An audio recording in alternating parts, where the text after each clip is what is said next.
Well, good morning, everyone. Good morning. Boy, it looks great out there this morning. So appreciate everyone being here. It is customary. Well, first of all, I need to call the Nash County Board of Commissioners meeting for November the 4th to order at this time.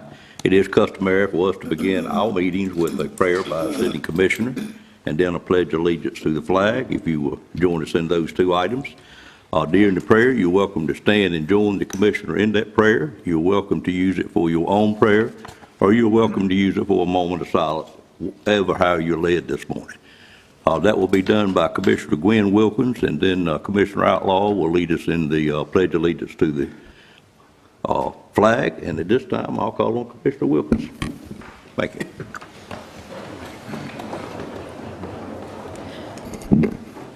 Let us pray. Heavenly Father, this is the day you have made. We will rejoice and be glad in it. Lord, we may not know what this day holds for us, but we know who holds the day. Bless all who are gathered here today. Bless our first responders who left their families, friends, and loved ones to aid those ravaged by the devastation of Hurricane Helene. Bless those first responders who were willing to go, but instead stayed here in Nash County to ensure coverage. Dear Lord, as always, we ask for wisdom and understanding today and always. We know trials will continue to come, and we ask for your strength and determination to remain strong as we go about the business of Nash County. In Jesus' name, let everyone say amen. Amen. Would you join us in the pledge? I pledge allegiance to the flag of the United States of America and to the republic for which it stands, one nation, under God, indivisible, with liberty and justice for all.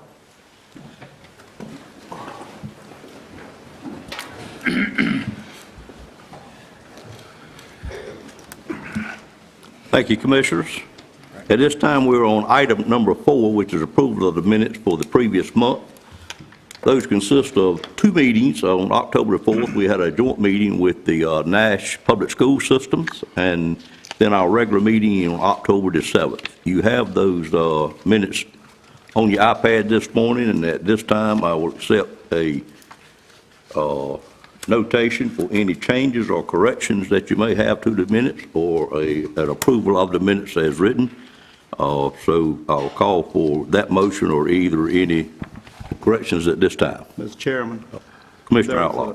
There's a typo on the last page relative to the emergency services vote at our last meeting. Yes, sir. And I made the manager aware of that, but it's too late to make the change. So with that change being made, I would move for approval of the minutes. Second.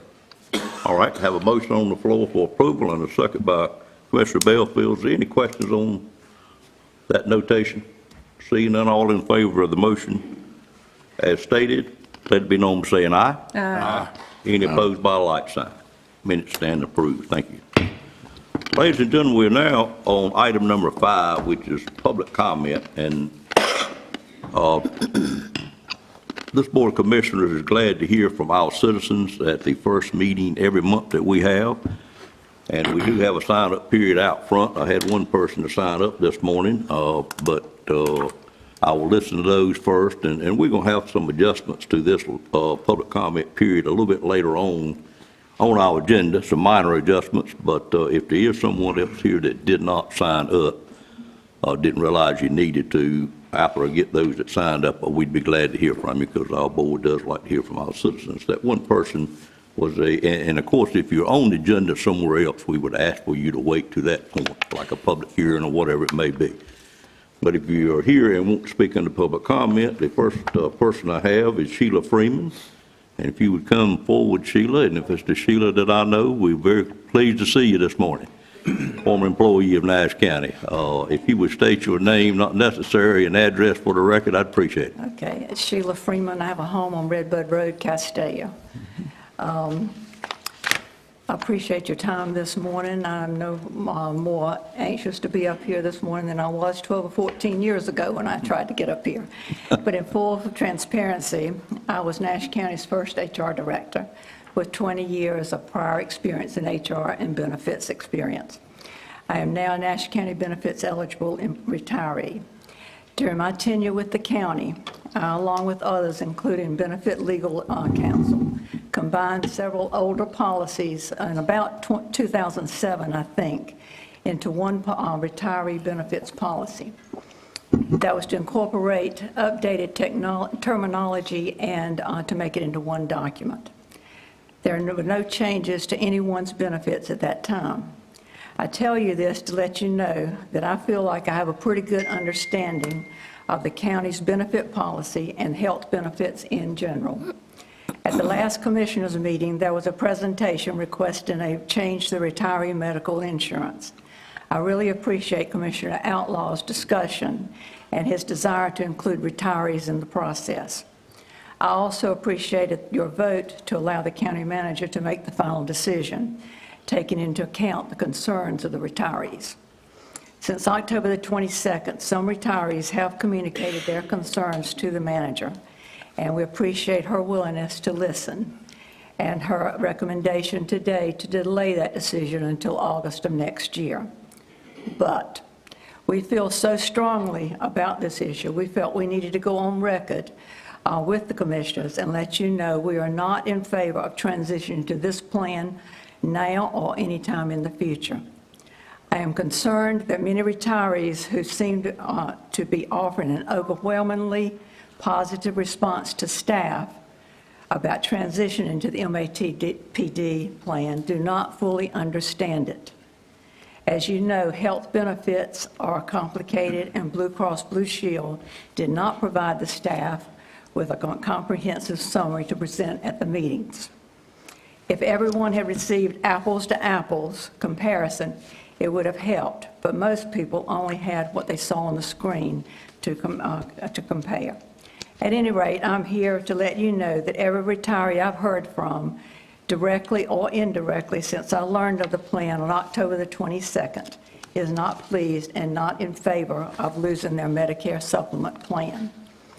There are concerns about having to file our claims for out-of-network providers. There are concerns about how long this plan is guaranteed. There are concerns in general about how Blue Cross Blue Shield would be in determining treatments and requiring referrals for specialists. I'll not take any more of your time, but felt I needed to let you know that on behalf of myself and other retirees, this is not a simple change that will streamline administration for staff and offer some additional benefits. And I hope this will help with any future changes considered involving Nash County employees or retirees. Thank you for your time. Thank you, Ms. Freeman. Again, good to see you this morning. Are there others that wish to speak under public comment? Seeing no movement, we will move on to item number 6. And item number 6 is a recognition of the county personnel who have assisted our western North Carolina neighbors since the hurricane. And honestly, I see this as an item to show what Nash County is really like. I'll turn it over to the manager at this time. Thank you, and good morning. I would like to just call all of our folks forward. Good morning, Sheriff. Good morning. If you all could just come up here and stand before the board, please.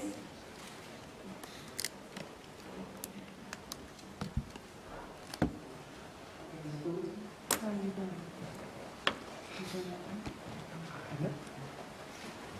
Thank you. Good morning. Good morning. Good morning. Good morning.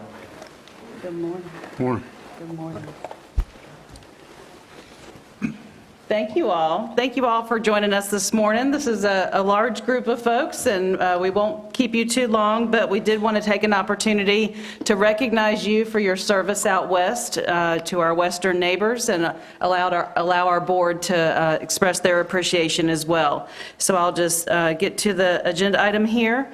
Nash County has provided our neighbors in western North Carolina with personnel support since the end of September. The Nash County Sheriff's Office, has deployed a third group as late as last week and is dedicated to assist in whatever way we can.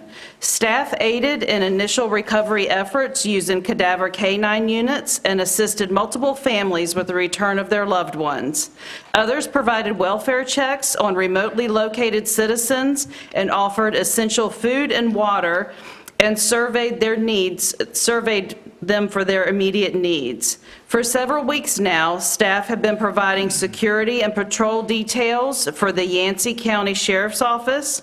In addition to our sheriff's personnel and equipment, Nash County Fire Departments have also deployed resources to Western North Carolina. Staff and equipment from the Brattleboro Fire Department, Nashville Fire Department, and Castalia Fire Department have been providing support on and off since September 29, 2004. Our fire department personnel have been assisting with missions across McDowell and Avery counties. They have been performing welfare checks, drone operations, and manning fire departments during their deployments. In addition, they've been clearing roads for emergency vehicles, delivering supplies to stranded residents, answering calls for service, and providing training and organizing donated goods and equipment. The Castalia team was also deployed with the Urban Search and Rescue team to provide recovery and decontamination assistance. We are extremely proud of the men and women who have answered the call and sacrificed their daily duties with work, family, and friends to go west to lend a hand. Nash County is familiar with the destruction and devastation of Mother Nature that Mother Nature can create, but none of our experience compares to the change in the landscape that our western neighbors are navigating. A heartfelt thank you to each of you who have shared your skills and time with those west of us. Your compassion and hard work make a tremendous difference in the lives of those affected by the storm. Know that you are supported here at home, and we care about you and your mental fortitude. You see things and perform work that most of us are unable to comprehend. No thank you is enough for your sacrifice. We hope that you know that you are appreciated. I would love for you all to come forward and turn and face the board, please, because I know that they would like to make some comments to you all. And board, just so that we can identify the individuals that we have in front of you, we've got Sheriff's Office personnel, we've got personnel from, if you would raise your hand, from the Brattleboro Fire Department, Castalia Fire Department, and Nashville Fire Department. Chairman, I'll turn it over to you. I'm sorry. I've changed the landscape on you. I'm sorry. What I'm going to do is ask the board to come down when they happily speak and join me right here. And if y'all will file out this way, we'd all like to shake your hand as you leave if you don't mind doing that. But other than that, I'll turn it over to the board for any comments they may have. I'll go ahead and start. And everyone in this area has helped in so many different ways, but you all were actually boots on the ground and helping hands right there to help. So I won't belabor my comments, but thank you. Nash County appreciates you, and the citizens of Western North Carolina appreciate you for what you've done. I included you all in that prayer for a reason.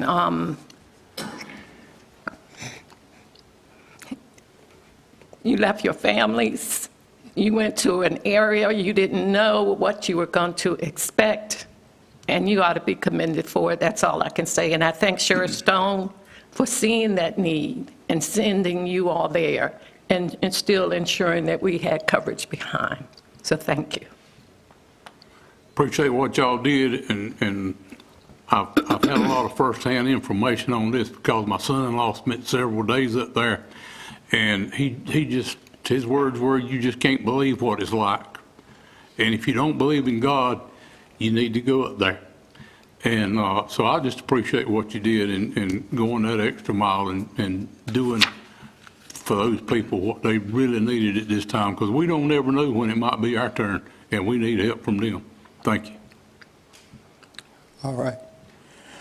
Thank you for your sacrifice and your time and being a volunteer. I know all of you volunteered to go, and everybody appreciate that attitude to volunteer to help someone in need. That's what you've done. It's highly appreciated and highly recognized that this is an example from Nash County to the rest of the state of how we care about our neighbors. Keep up the good work, and remember, we're always here as commissioners to support you. Thank you.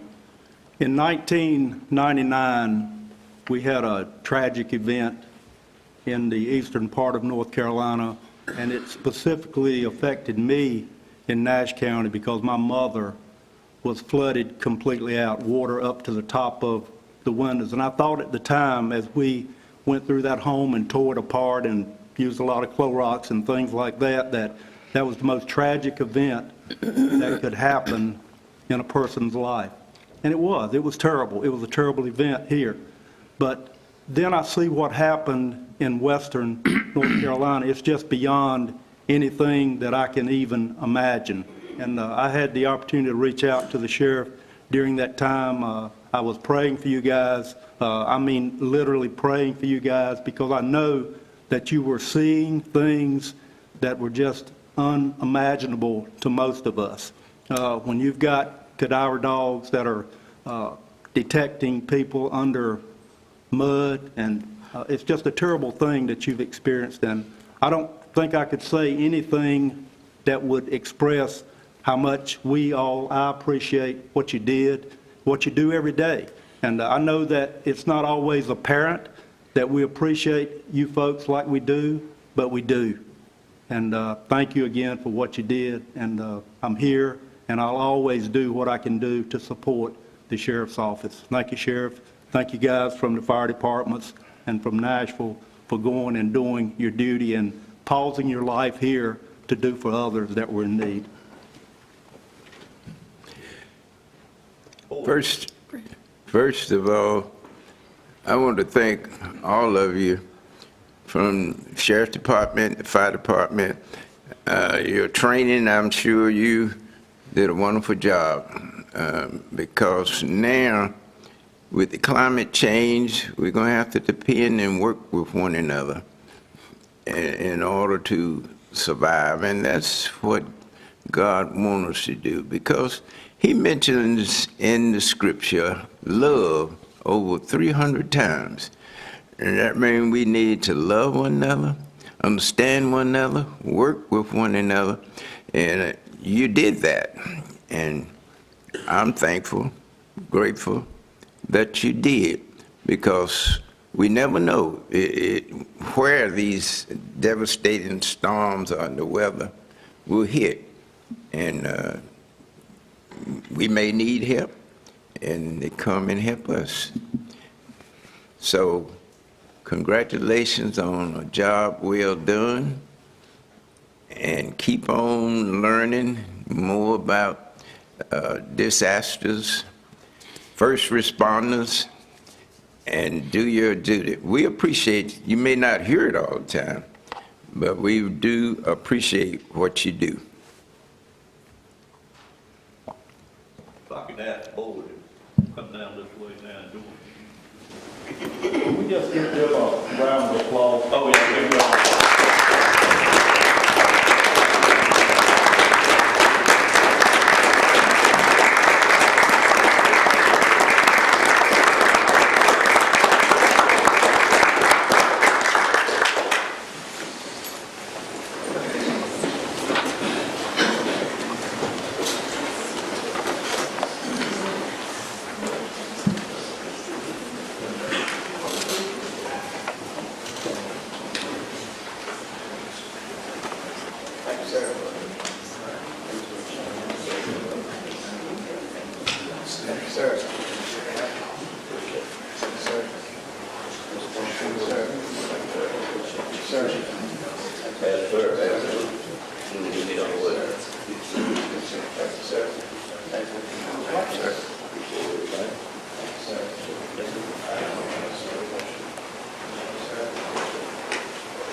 appreciate it, and Sheriff, if you are still in here, which you are not, but what I appreciate most is I heard from several people that had a lot of damage up there. And one of my classmates that some of you people from the sheriff's department actually got to. She didn't have any way to get to her home, and she was so appreciative to see people from Nash County show up. So thank y'all for everything you've done, and I'm sure you're ready to do it most any time, but that's just the way we are in Nash County. Thank you for being here today.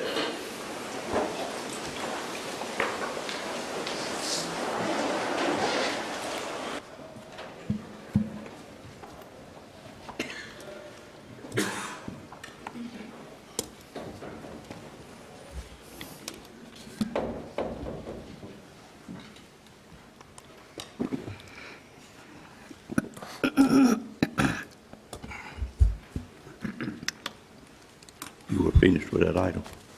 Yeah, I'm done. Okay. Thank you. All right.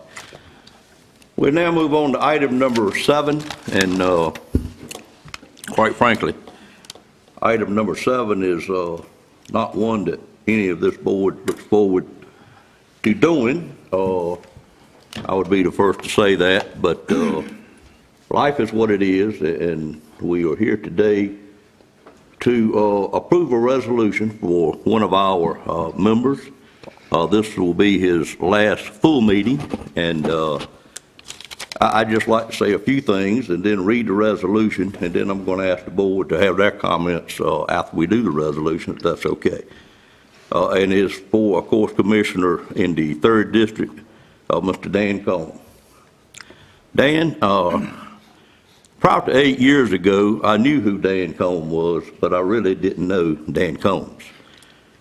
In the last 8 years, I've got to know Dan Combs, quite frankly. And I feel like I know Dan Combs very well now. And what I know now is Dan is a man that places his family first above all, particularly his grandchildren, and just hearing him talk. And I share that sentiment with him, or that way of life with him, because there's nothing, quite frankly, like grandchildren. What I also know is that Dan is a great public service in many ways, in many, many ways. Dan is a commissioner that works very hard for his District 3. Dan is a man that will stand his ground and will be as bullheaded as the occasion calls for him to be. But yet, a man that moves on to the next task with a fresh start every time. That is something that's hard to do, and it's something that I've had to teach myself to do as well. But on this board, we have difficult decisions to make. And when we close out a decision, it's very important to be able to start fresh again, and Dan is certainly great at that, and I've learned from him how to do that even better, I hope. Dan, before I read this resolution, I'd just like to say, sir, a job well done, and thank you for it.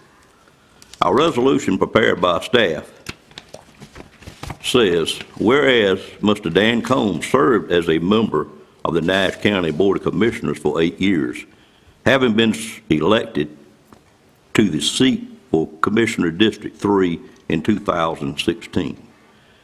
And whereas during his long tenure as a member of the Board of Commissioners of Nash County, Dan Combs was always worked diligently to represent the needs and constituents of his district, but also all of the citizens of Nash County.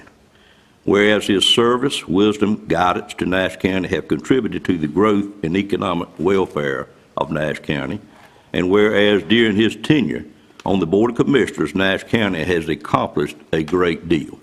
And I do mean a great deal, included but certainly not limited to updating the land development plan for Nash County, allowing controlled growth while protecting our agriculture in Nash County, constructing a new senior center in southern Nash County, constructing a new courthouse focusing on the safety of both court personnel and the citizens of the county, completing and selling 2 shell buildings in the Middlesex Commercial Park, expanding our parks and recreation services in Nash County with the projects such as Miracle Park at Coopers, expanding broadband, which he has worked very hard on, happened to serve on that committee with him, and he has been our leader from day one.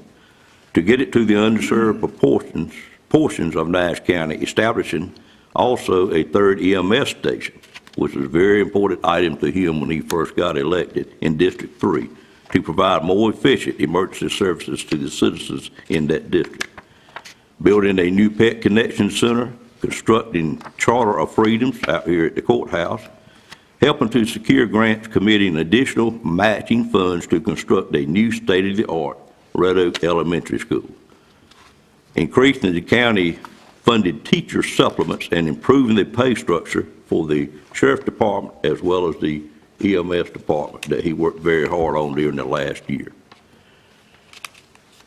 Also, Dan worked on a project, the new jail addition that we had here, very diligently. And I watched Dan during that process, and he, I thought, represented the person that held that seat prior to him, Mr. Billy Morgan, a very long time. But Billy always liked to say he was willing to do what we needed, but not necessarily what we wanted sometimes. And Dan remembered that during that process, and certainly he was an advocate for adding on to the jail and providing what we needed for Nash County, and we were bringing that project to a close, and I appreciate your help on that as well, Dan. Whereas, while serving the Board of Commissioners, Mr. Cone faithfully and ably served on the following: the Consolidated Human Services Board, the Trillium Health Resource Advisory Board, the Agricultural District Advisory Board, and the Home and Community Care Block Grant Committee. And of course, there are many other committees during the time of service that commissioners serve on, and Dan certainly was willing to do anything that he was asked to do and do it well. Whereas Mr. Combs helped lead the county through the difficult COVID-19 period, implementing successful protection measures for the employees of the county while continuing to provide services to the citizens. And whereas Mr. Combs' excellent, and I mean excellent attendance record at Board of Commissioners meeting, joint school board meetings, special call meetings, and recess meetings is strong evidence of his dedication to Nash County. Whereas Mr. Combs' love for Nash County is exceeded only by the deep love he has for his family, his wife Doris, their children, and the grandchildren as well, of course. Whereas the effort and contributions of Mr. Combs will be long remembered and appreciated by his fellow commissioners and the citizens of Nash County. Now, therefore, be it resolved that the Nash County Board of Commissioners hereby honor the public service of Mr. T. Dan Combs. The board wishes to express its great appreciation for your years of service, for your professionalism, and most important, Mr. Combs, your friendship. This will be adopted the 4th day of November 2024 and will be signed by myself and tested by the clerk, Janet Evans. At this time, I'd entertain a motion to adopt the resolution as read. So moved. Have a motion by everyone on the board, which is great. Will everyone also second it? Second. Have a motion and a second on the floor. All in favor of the motion, let it be known by saying aye. Aye. Any opposed by a like sign? Mr. Combs, thank you, sir. And I would like to open the floor up at this time for other commissioners. Ms. Leggett, I'll be glad to start with you. You've been the closest one. Any comments you may have, closest in district is what I mean, that you may have to say about our friend, Mr. Combs. Well, Dan, thank you for your service to Nash County. You've always been a champion for District 3 and for all Nash County citizens. You've never had a shortage of common sense and a way of putting things like they need to be put and said, and I appreciate that. You've always been a friend to agriculture and to rural Nash County. We're forever grateful. And again, thank you, and I will miss serving with you on this board. Mr. Ayrton, can I move that way, sir? Okay. Well, Dan, we appreciate the camaraderie on the board here, and I believe the chairman said you were bull-headed. And I'm going to say ram-headed, okay? So, meaning that you always tried to make his point clear, and he stood steadfast with his opinion. Also, you know, when we took a break and we went in executive session and we had lunch, I learned, I sit right across from Dan, and I learned how to eat a sandwich. Yep, he showed me how to put that sandwich away in time so we can get started with the meeting. Yeah. So I appreciate that. All in all, like I said, Dan, one good thing, we could disagree, but you never called me out of my character name, and I protest that to being your religious conviction. I know you're very founded in your conviction to your religion, and that shows in your character and the way you treat others. I appreciate that, and we'll try to keep the fond memories that we have. Thank you. I do want to say the bullheaded comment is one I heard from Mr. Combs many times himself. Otherwise, I wouldn't have stated that. Did I tell you, did I call you bullheaded or something? I think more times than I did you, to be honest with you. Mr. Belfield. Dan, we'll miss you. We have worked together. Well, we may not start out with the same idea about a situation, but we end up working together and to find a solution to all the issues that we face. And I like that. I appreciate working with people that just, as my father used to say, you're hard-headed, can't get nothing in your head.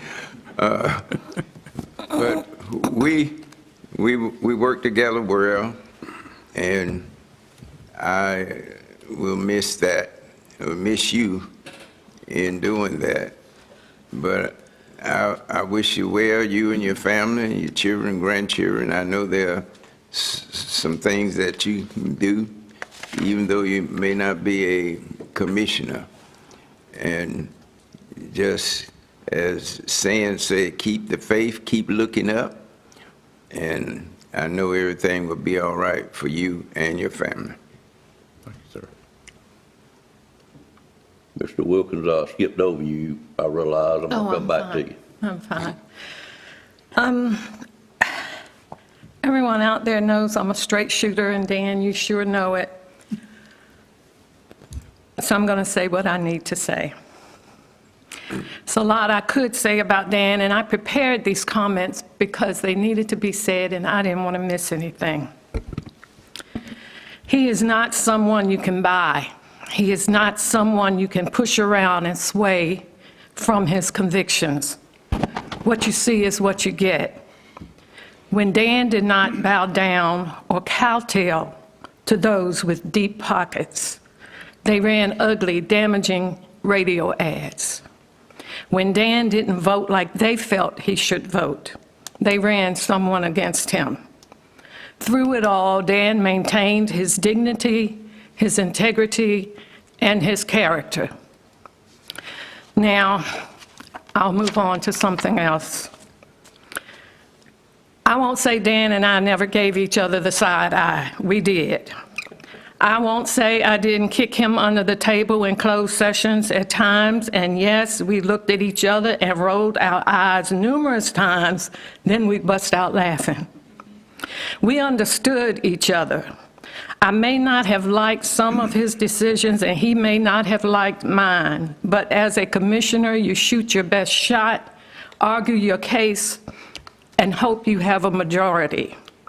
He believed what he believed, and he did what he felt was best for District 3 in Nash County. Yes, I will miss joking with him and kicking him under the table, but most of all, I will miss his input, his humor, and his decency. Thank you. Thank you, Commissioner Wilkins. Vice Chair Outlaw. Thank you, Mr. Chairman. I spent a lot of time thinking about what I would say today. As a matter of fact, I wrote several pages, but I left them at home because I want to say what I want to say, and I want to express my thoughts to Dan directly, not to the audience, but to Dan directly. When Dan came on this board, his first priority was EMS. That was his first priority. And he lobbied diligently for an EMS station in that part of the county, and he got it. He got it. Furthermore, with EMS, he strongly supported EMS going to the 24/72 shift. That was not a no-brainer for some of us. It took some convincing that that was the thing to do. But Dan pushed that effort, and that was a request by EMS. That was not something that just popped up in the heads of 7 commissioners or 1 commissioner. That was a request from EMS, 24/72. And I think it's working out pretty good, actually. That change led to an increase, an authorized increase in headcount from 76 to 110. That's the commitment that Dan Cohn and this board made to EMS. And Dan was the strongest pusher of that situation. Dan, during his service on this board, oversaw increases in employee salaries almost a third. So in his time on this board, county employees have seen almost a third increase in their salary. That's no small deal. That's a big deal. Dan, during his tenure on this board, oversaw or was responsible for funding and resources to the sheriff's office, which led to CALEA certification. I know you've heard the sheriff many times speak of CALEA certification. It's a certification of law enforcement agencies, and it's very rare that a law enforcement agency would receive that certification. And you don't receive it if you don't have the resources and the funding that you need. So Dan served on this board during that time. Dan was a strong proponent for the Middlesex Corporate Center. That's a growing area. There's 2 shell buildings up. There's committed businesses to those shell buildings. There's a 3rd being built. Dan was a proponent for that. Just so much that he has done on this board that nobody really realizes the impact that he's had. Broadband. He has pushed and pushed and pushed for broadband. And I say it this way. I don't say he's bullheaded. Here's the way I say it. Dan was elected in his district, so therefore he's going to be a primary advocate for his district. But Dan supports all of Nash County. Sometimes Dan supported his district almost to a fault for the rest of the county, and that's a compliment. That's not a negative statement. Dan pushed and pushed and pushed to get things in the southern part of the county. And I said all this to say this. I know Dan well. Just a couple of weeks back, I had the opportunity to be in Myrtle Beach, and his wife called my wife and said, "Guess where I am?" She said, "Where are you?" He said, "I'm going to Myrtle Beach." I said, "Well, gosh, that's where we are." So we had the opportunity to have dinner together. Here's what I want to say about Dan Cohn. He is a man of faith. He is a humble man. He is not a man that's going to be contentious and go low. He's always going to keep the high. I don't know all the things that were said or done that affected his run for that seat. It really doesn't matter at this point. That's history. But I can tell you this, I've said this many times, I'd rather lose this seat, and I know Dan feels the same way, than to lose my integrity. And I can tell you this, he's a man of God, he's a man that loves his family, he's a man that cares for Nash County, and nobody will ever do any more on this board for that part of the county than Dan Cone has done. He's one vote, and he's used that vote very effectively for the southern part of the county. So Dan, I say to you, you are leaving today with your integrity, and that's more important than that seat you're sitting in right now. I love you like a brother, and I appreciate what you have done on this board. I love your wife, I love your family, and I just wish you the best. And I'm not going to forget you when you leave. We're going to still have dinner together. Thank you, sir. All right, we actually going to present the resolution today, I think. How do you want us to do that? We can ask him to come down and with his family and Okay. get a picture. That'd be great. May I have a moment? You can have a moment, ma'am. You can have all you wish. I just wanted to take an opportunity to let you know, Dan, how much I appreciate you and our work relationship. I am privileged and honored to have worked as your manager, and I just want to say thank you. You've been such a strong advocate for our seniors. You've been such a strong advocate for public safety, for EMS, our law enforcement, and I think it was Commissioner Leggett that used the term common sense, and that is very much appreciated. We have been able to have some very frank conversations and express our thoughts and opinions with one another, and I just want you to know how much I appreciate you. Thank you. Thank you. Let's give Mr. Commissioner Combs a hand at this time.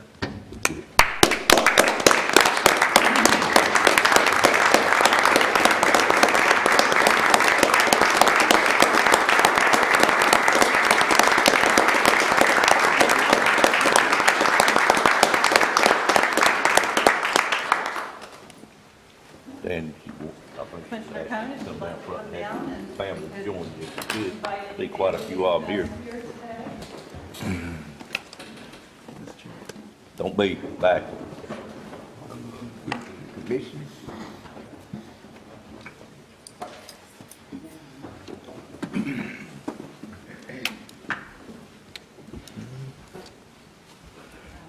We're going to do a group picture when you do this one, if that's okay. That suits you, madam. Hand this off to you and let you get a picture with your family here. I can get them close up there so you can get it all in the picture. All right, there. That's good. All right. 1, 2, 3. All right. Yeah, if we could have the board join Dan down front as well.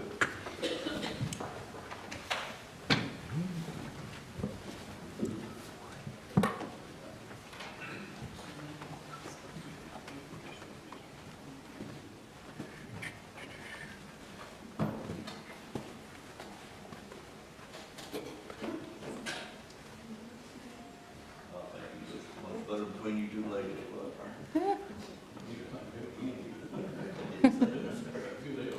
All right. Everybody ready? 1, 2, 3. Thank you all.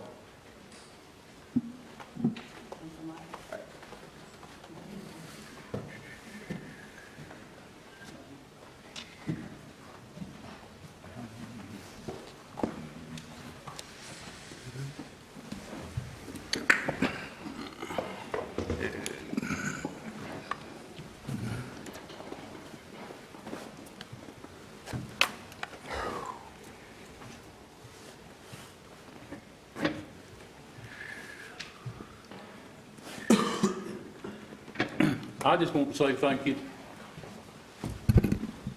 to all of you. It's been great working with this board.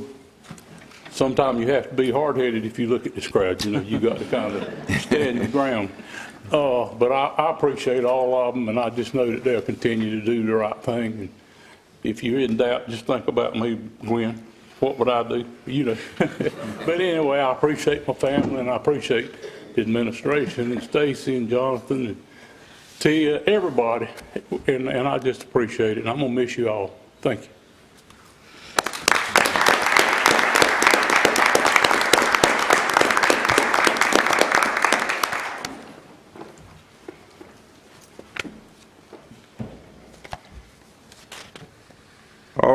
Commissioner Combs, all that was good, and now we're going to have to put you back to work, sir, if you're All right, okay sir. for that. Thank you. We'll move on to item number 8. Item number 8 is the public hearing on the amendment to conditional rezoning CZ 230302 for Skylight Solar Farm. And this time I'll call on Adam Tyson, our planning director, for this presentation. Good morning. Good morning. The property that is the subject of our first public hearing this morning is on the screen before you, outlined in red. These are 3 adjacent tracts of land. They total up to approximately 858 acres, currently owned by Skylight Solar LLC. They're located on the northwest side of Taylor's Gin Road, Castelia, which is just to the east of the actual town of Castelia. If the board will recall, a little over a year ago in April 2023, this subject property was rezoned to an A1CZ agricultural conditional zoning district for the development of the approved but not yet constructed 78.3 megawatt Skylight Solar photovoltaic solar farm facility. And that facility is to include approximately 460 acres of ground-mounted solar panel arrays and a new electrical substation. And this is the layout of that solar farm as it was approved back in 2023. The property owner, along with the developer, Next Era Energy Resources, has submitted a request this morning to amend this previously approved site plan and the development conditions for this conditional zoning district in order to add a proposed 31 megawatt battery energy storage system on approximately 4 acres of the site. And this area right here, which was previously shown as an area to be covered with ground-mounted solar panel arrays, has been called out in this revised site plan as an area of 4 acres for the development of this battery energy solar system.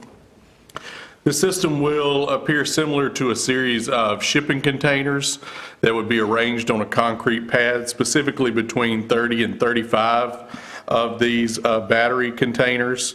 Sealed within each container will be lithium-ion battery cells that are charged from the electrical power grid during daily periods where there is low power demand. These batteries store the energy until it can then be discharged back into the electrical grid at times of high power demand. The purpose of the battery energy storage system is to improve the efficiency, stability, and resiliency of our local electrical power grid without any fuel consumption or harmful emissions. Each of these battery energy storage containers will be climate controlled.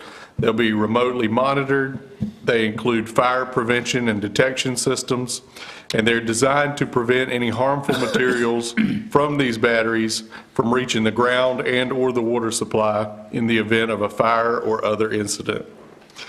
Nash County did previously grant zoning approval for a development of a similar battery energy storage system back in January of 2022. It was to be an accessory use to the Redbud Solar Farm, which was previously known as the Gideon Solar Farm. And the Redbud Solar Farm is located just to the southwest of this site, inside the blue boundary here. So it is immediately adjacent to this solar farm on the same side of Taylor's Gin Road. However, when Duke Energy began development of the Redbud Solar Farm, they ultimately elected not to include a battery energy storage system despite the previous approval in their final design for that project. So if approved, this could be the first battery energy storage system constructed in Nash County. As with all rezonings, we consult our comprehensive land use plan. In this case, this request to amend the previously approved rezoning for the solar farm is really neither consistent nor inconsistent with our 2022 land use plan, because that plan makes no specific recommendations regarding battery energy storage systems. This request may be considered reasonable in the public interest and not spot zoning, because it does not propose a change to the current boundary of this A1CZ agricultural conditional zoning district. The proposed system would be a public utility land use similar in purpose to the immediately adjacent Skylight Solar and Redbud Solar farm facilities that are located on either side of this subject site. And in front of the subject site would be an existing Duke Energy substation, which again is another public utility land use. So it's basically surrounded on all sides with that infrastructure, or will be following the construction of the solar farm. This system would be screened from public view by the surrounding solar farm facilities and the existing vegetative buffers that were approved for the solar farm. And the proposed system will store and provide electrical power without creating emissions or producing substantial traffic, dust, fumes, odors, or excessive noise. The Technical Review Committee considered this request back on October 3rd and recommended approval subject to some recommended development conditions. The Planning Board considered this request to amend conditional rezoning CZ 230302 back on October 21st. The attorney for the property owner, as well as representatives for NextEra Energy Resources, the developer, provided a presentation to the planning board at that time, and I believe they will be providing a very similar brief presentation to you this morning. There were no other members of the public who addressed the planning board at that meeting with regard to the request, and the planning board voted unanimously to recommend approval of the request, subject to the revised development conditions.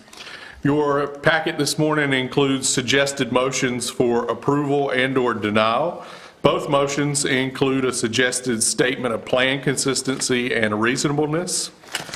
If you will turn to the development conditions that follow the motion for approval, you'll see that in the event that the battery energy storage system is approved, there will be several amendments or revisions to the previously approved development conditions. All the old conditions will remain valid. We'll simply amend them to include the battery energy storage system. With that, I will pause and take any questions that the board has on the staff report. During the public hearing, the applicant will be able to go into much more detail, or as much detail as the board desires, on the functioning and design of the battery energy storage system. But I'll be happy to take any questions that you have on the staff report for this application. Questions from a board member of staff? Mr. Belfield? Yes, I know you said this is the first for Nash County. What research has been done using battery energy for solar? I think first of all, it's important to reports out on it. It's important to realize that the battery energy storage system is not directly related to the solar farm, in that it won't be charged from the solar farm or discharged into the solar farm. This is a convenient location for it because of the type of infrastructure that has to be put in order to plug the solar farm into the existing electrical grid. It is also advantageous that if you're going to have these battery systems, that they can take advantage of the same infrastructure in the same location. I think the applicant will be able to go into some more detail as far as the safety record of these and where they have been deployed throughout North Carolina. So if we can just hold that question for the public here, and I think the applicant would be better positioned to answer that question. Other commissioners with questions at this time?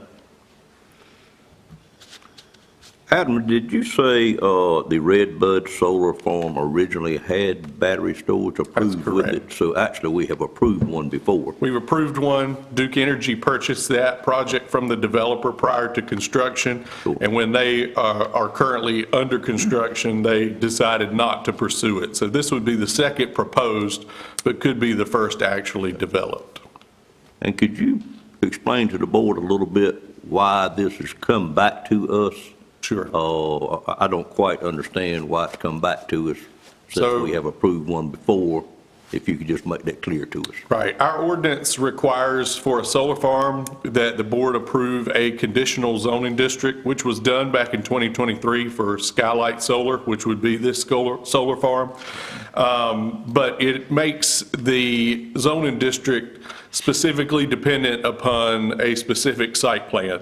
And in this case, whenever there's a substantial change to that site plan, such as the addition of a previously unproposed battery energy storage system, the approval has to come back to the board because it is a significant or substantial plan that's tied to that zoning district.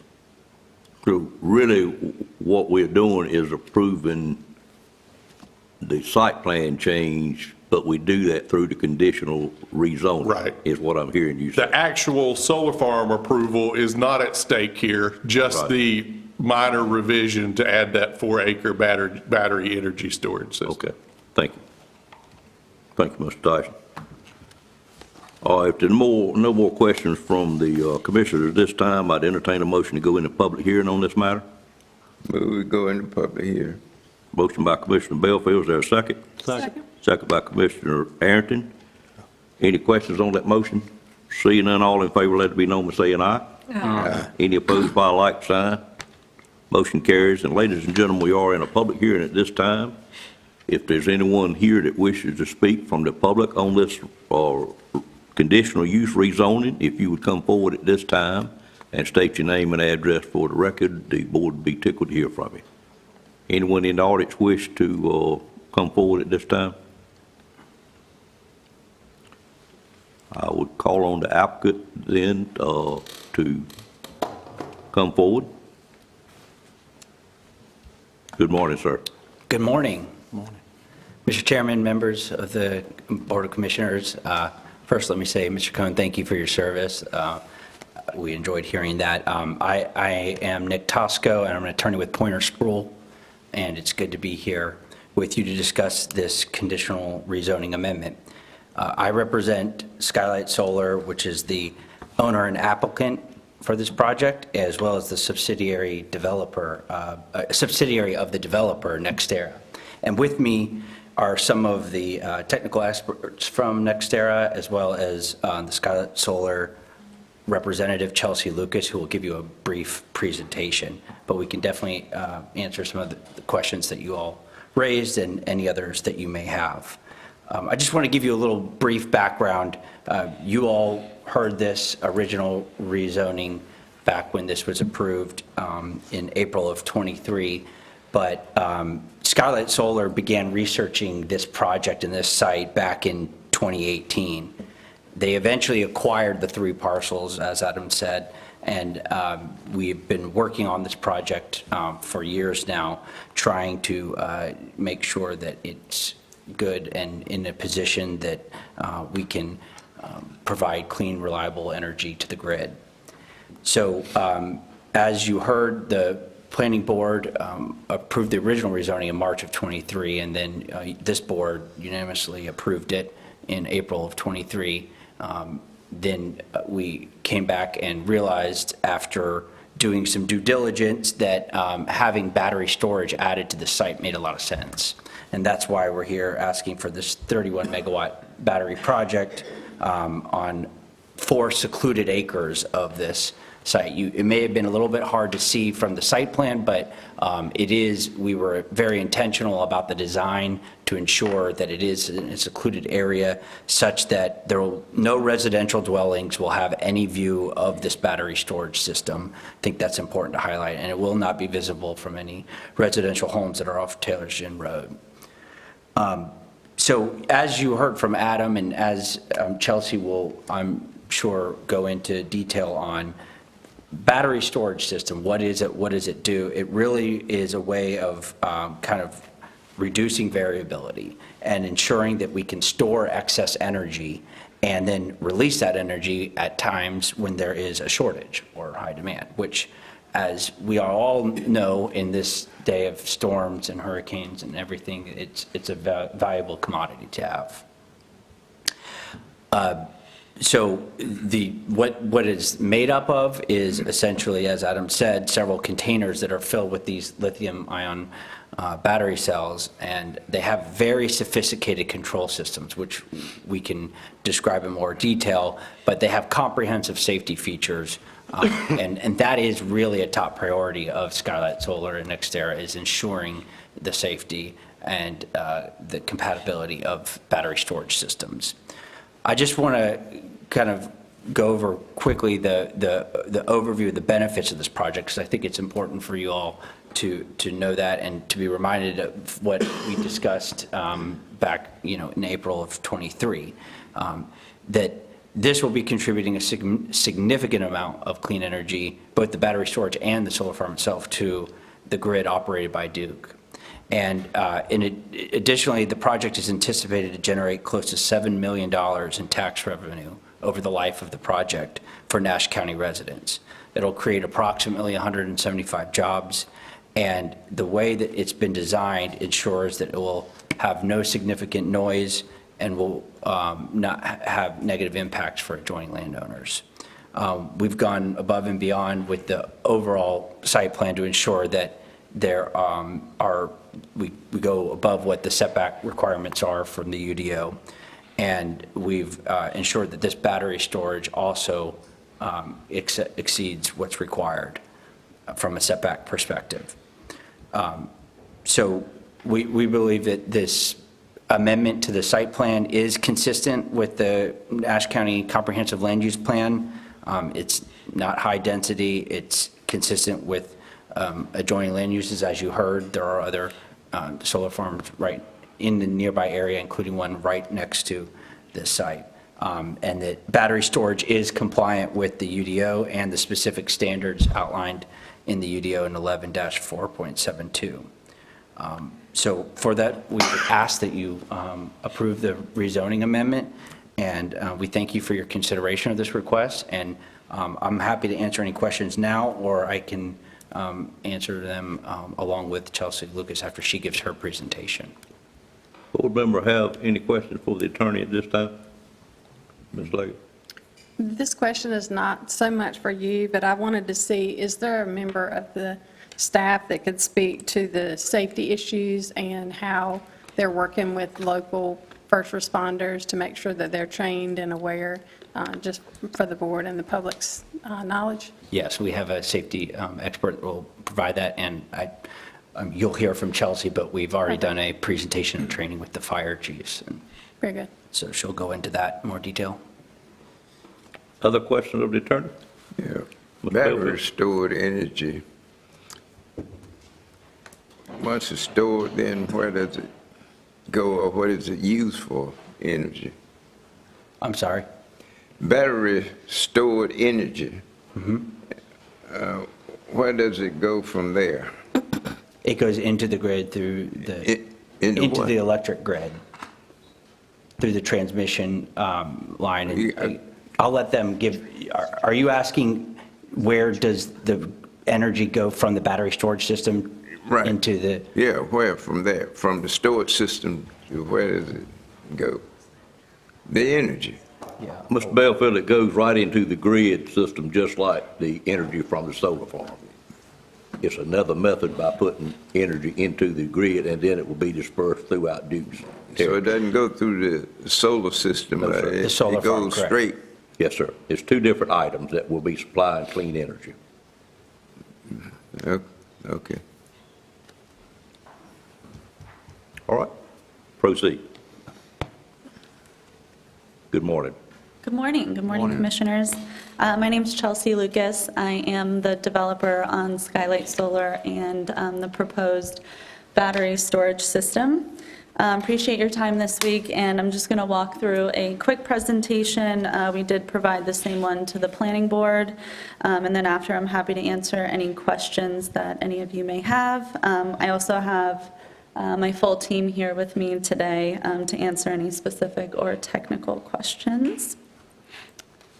So as you've heard, Nextera is a proud world leader of renewable energy with a portfolio over 30 gigawatts of generating assets and more than 2 gigawatts of battery storage currently in operation. These facilities are critical for Duke, delivering reliable, clean energy when it's needed the most, whether that be during peak demand or simply providing a steady flow of power throughout the day. And while our company is a large company, each one of us are committed to these 3 core values that we live day to day by. Our team has been actively involved with the local Chamber of Commerce, local nonprofits, and various state and local organizations dedicated to giving back to Nash County as well as other communities that we serve. Most recently donating over $25,000 to local and state organizations providing relief to Hurricane Helene. So why battery storage and why now? Energy storage optimizes the power grid by enhancing its efficiency and reliability. Duke has expressed strong interest in the addition of battery energy storage systems throughout their portfolio and current RFP, prompting this amendment to Skylight Solar. The facility will have large containers filled with racks of smaller battery cells, which will store power at low demand periods and discharge when the demand is high.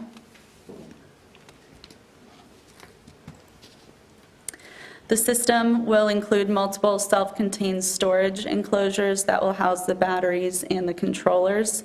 The controllers are designed to manage the storage systems and provide an additional layer of safety with automated mechanisms to safely shut down the containers if needed.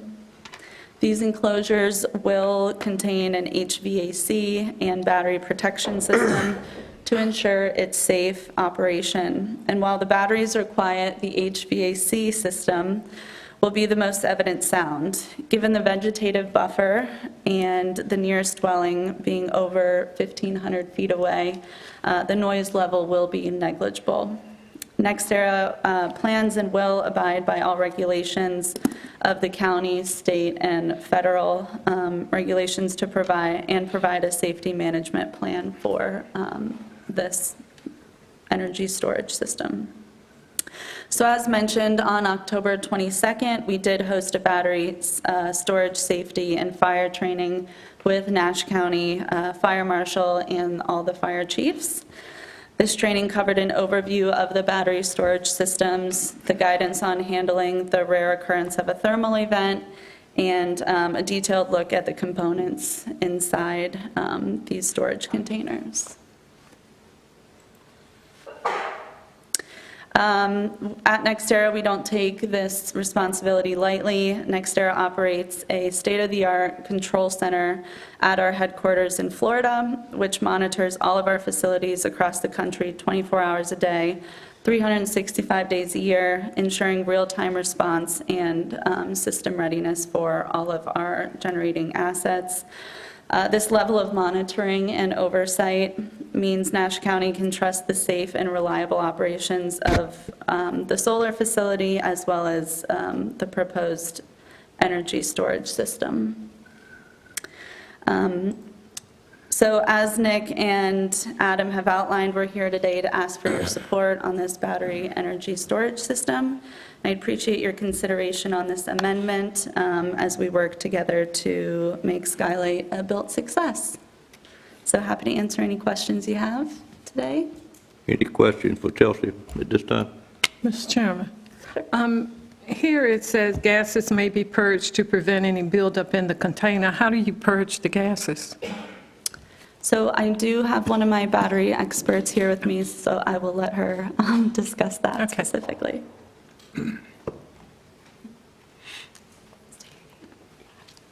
Thank you, Commissioners, and Mr. Chairman, it's good to see you again. My name is Karen Thornton, and I'm the storage expert at, or one of them at NextEra Energy Resources.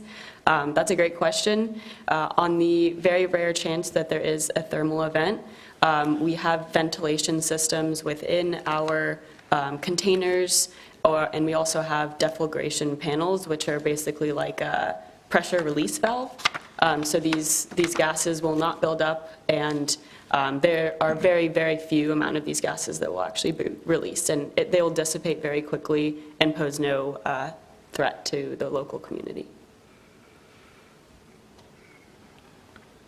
And then I can also answer the safety in general question that you have both posed, and especially within North Carolina specifically. We do know that Duke has at least one other battery storage system in Asheville. It's a little bit smaller than this one, but that's not owned by us. But this would be one of the first ones in this area. But NextEra in general, we have been developing and operating these projects for years, and we are the largest owner and operator of storage systems in the United States. So we have been through all the trials and tribulations, and we know what we're doing. We, like Chelsea has mentioned, we have already worked with the local first responders. We do an orientation with these first responders, and we do an annual training every year as well. But the gist of it is, we make sure the scene is safe. We don't tell the first responders to go into the batteries at all. We just tell them to sit there and pretty much let it burn. And then we will tell them when it's safe based off of our battery management system that's on site and our headquarters that is also monitoring the storage systems. And we are up to code with the National Fire Protection Association's 855, and all of our vendors for our batteries go through testing with the UL 9540A, which just basically means that they will not propagate from cell to cell or module to module within the battery storage systems. Commissioner Leggett? So my question was, so NextEra Energy is listed as being the developer. Is NextEra Energy also going to be the operator of the solar farm and this BEES system? And then also, where is the local staff that would respond in case of emergency? I know you mentioned that no first responder is supposed to enter until a staff member is there on site. So can you elaborate on that a little bit, please? Yes. So can you repeat your first question? Is NextEra Energy the operator also? So Duke will be the one that will dispatch us, but then we will respond to that dispatch. So they'll say, like, we need 100 megawatts at this time, then we will actually dispatch that based on what they tell us. And then for your second question, Yeah, are you asking about the solar farm as a whole? Yes. Yeah, so NextEra is the owner, operator, developer of it. The subsidiary Skylight LLC will be owns the property underneath it. Thank you for that clarification. And then for your second question, we will have staff nearby the site, and we also will have a 24/7, our headquarters is monitoring every single one of our operations 24/7. So we will be in communication both with the on-site staff and the headquarters, and then we will let the first responders know based off of that. Thank you. Other questions for either of these from commissioners? Yeah, just a couple. How many locations do you have across the country? I don't have the exact number, but it's about 3 gigawatts worth of storage systems. So I would say we have about 30 storage systems operational right now, and we are planning to, start to increase that number drastically in the future. How long have you been operational? Since with the first one? About 2016. Okay. How many events have you had since you became operational? We've had one small event, and everything went to plan. No one was injured. All of our operational triggers went to plan, and I will also mention that battery was put in place before all of the NFPA 55 codes. So those codes were put into place so that type of stuff will not happen. Okay. And so the only event we ever had was before those codes. Final question back to Commissioner Leggett's question about fire departments and first responder training. Is that something that you have done across the county? I mean, all fire departments? So when I contact my chief, when I go home today, he's aware of this situation that's coming to the county? Yes, we met with the fire, do you want to comment on that? Sure. As we understand it, every quarter, all the chiefs and the Correct. county fire marshal they hold a meeting, so we went So you've done that. and gave a presentation Okay. to those who showed up. Thank you. Absolutely. Wayne, I will say, every chief wasn't at that meeting because I chose to attend also. So there were a few that were not there, but I'm sure they'll catch I up just at another think in the quarter. interest of making sure they're aware of what's happening, that they Yeah, would be yeah. notified Yeah, and they be aware would of be, that. they were aware of the meeting, Okay. absolutely. And we'll make sure they're all there for our first If responder not, orientation. they're not there, make sure they're aware of what's coming. Yes, yeah. Mr. Chairman, Yes, ma'am. I just have one more. What are the chances of and I'm not even quite sure, I read a little bit, but what are the chances of having a thermal runaway? Yeah, that's a great question. Very rare because we are up to all of the standards and the codes. So the UL 9540A it's Underwriters Laboratory. So it's like a third-party testing company, and they test all of our vendors' batteries and make sure that it doesn't propagate from cell to cell and then from module to module. So we only select manufacturers of batteries that are up to this code, and we will ensure that those are the only types of batteries we put in. And would you just explain right quick for everyone what a thermal runaway is? Yeah, so these type of thermal events are a little bit different than a normal fire. These ones don't need oxygen, so you just need fuel and heat. And so it's not like a normal fire where, if you take away the oxygen, the fire goes away. These ones can propagate from one to another. But we have our systems in place where each cell will not go from one to the other. So it will not have that thermal runaway. Other comments? Chelsea, do you have other presenters that will be presenting today? No, sir. Okay. Any other questions? I'll just say what I learned from that meeting with the fire chief the other night was, number one, don't go inside the fence, and number two, don't spray water inside the fence. You got it. Yep, did leave there with those two items stuck in my head anyway. All right, thank y'all. Thank you.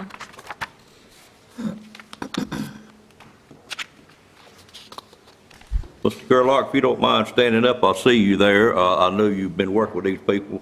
Thank you for coming to Nash County today, and thank you for all you've done for Nash County with your other previous jobs, sir. Glad to have you here today. All right, Mr. Tyson, I'll turn it back over to you, sir. Well, first of all, let me make sure no one else wishes to speak under the public hearing. Seeing no one, I'd entertain a motion to close the public hearing at this time. So moved. Moved by Commissioner Wilkins, second by Commissioner Ayrton. Questions on that motion? Seeing none, all in favor, let it be known by saying aye. Aye. Any opposed by a like sign? Public hearing is now closed, and Mr. Tyson, proceed, sir. I have nothing else to add unless the board has any additional questions. I would remind you that we're not establishing a new zoning district. We're simply amending the site plan and the conditions for the previously established one. And I would ask that the revised conditions be part of any motion to approve this request. All right, and you may have said it, but this is located in Mr. Arrington's district? That is correct. Okay. All right, any other questions of staff? Comments? I'll, Mr. Arrington? Okay, well, this is in my district, and, as they stated before, the Redbud, they bought this same battery proposal to us, and we went through the same questions and answered that some of the same questions were asked today that were asked then. And I think that the group has met with the fire chiefs. They came to the planning board and made their presentation. as we approved it the last time at the Redbud, and it's in my district, so I think it's safe the way they have proposed to carry this out. And my understanding that the monitoring of this will be an off-site, right? Right. So it's a computerized off-site monitoring system. And if there are no more questions or that need to be answered, I would like to make a motion that we move to Nash County, that the commissioners adopt the statement of plan, consistency, and reasonableness, and request the amended condition zoning of CZ 230302 for the addition of the battery energy storage system, and approve the Skylight Solar Facility, subject to the following revised development conditions, Mr. Chairman. All right. Properly stated, Mr. Tyson? Yes, sir. Okay, I'll have a motion on the floor. Is there a second to that motion? Second. Second by Commissioner Wilkins. Any questions on the motion? Seeing none, all in favor of that motion? No question, but I just want to make a comment. It's new to me, and I'm just kind of reluctant, but I'll go on and support it, but reluctant. Okay. Yeah. Thank you, sir. Any other comments, questions? Seeing none, all in favor of the motion on the floor, let it be known by saying aye. Aye. Any opposed by a like sign? Motion carries. Thank you, Mr. Tyson. Thank you. You may as well stay right there, sir. We'll move to item number 9, and thank all of y'all for being here today.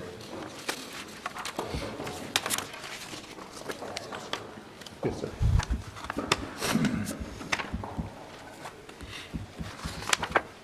Item number 9 is another public hearing on conditional rezoning. It's request CZ 241002, and it is a Dollar General retail store. And at this time, I'll call on our planning director, Mr. Tyson, to make this request, to present this request. Sorry.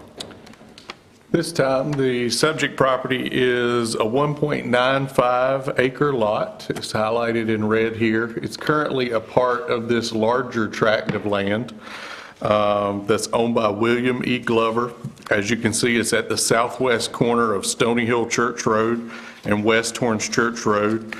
This is just northwest of the Glover Milling Company at 3038 West Torrance Church Road, and it is in the R40 single-family residential zoning district, as evidenced by this green color on the zoning map on the right-hand side of the screen.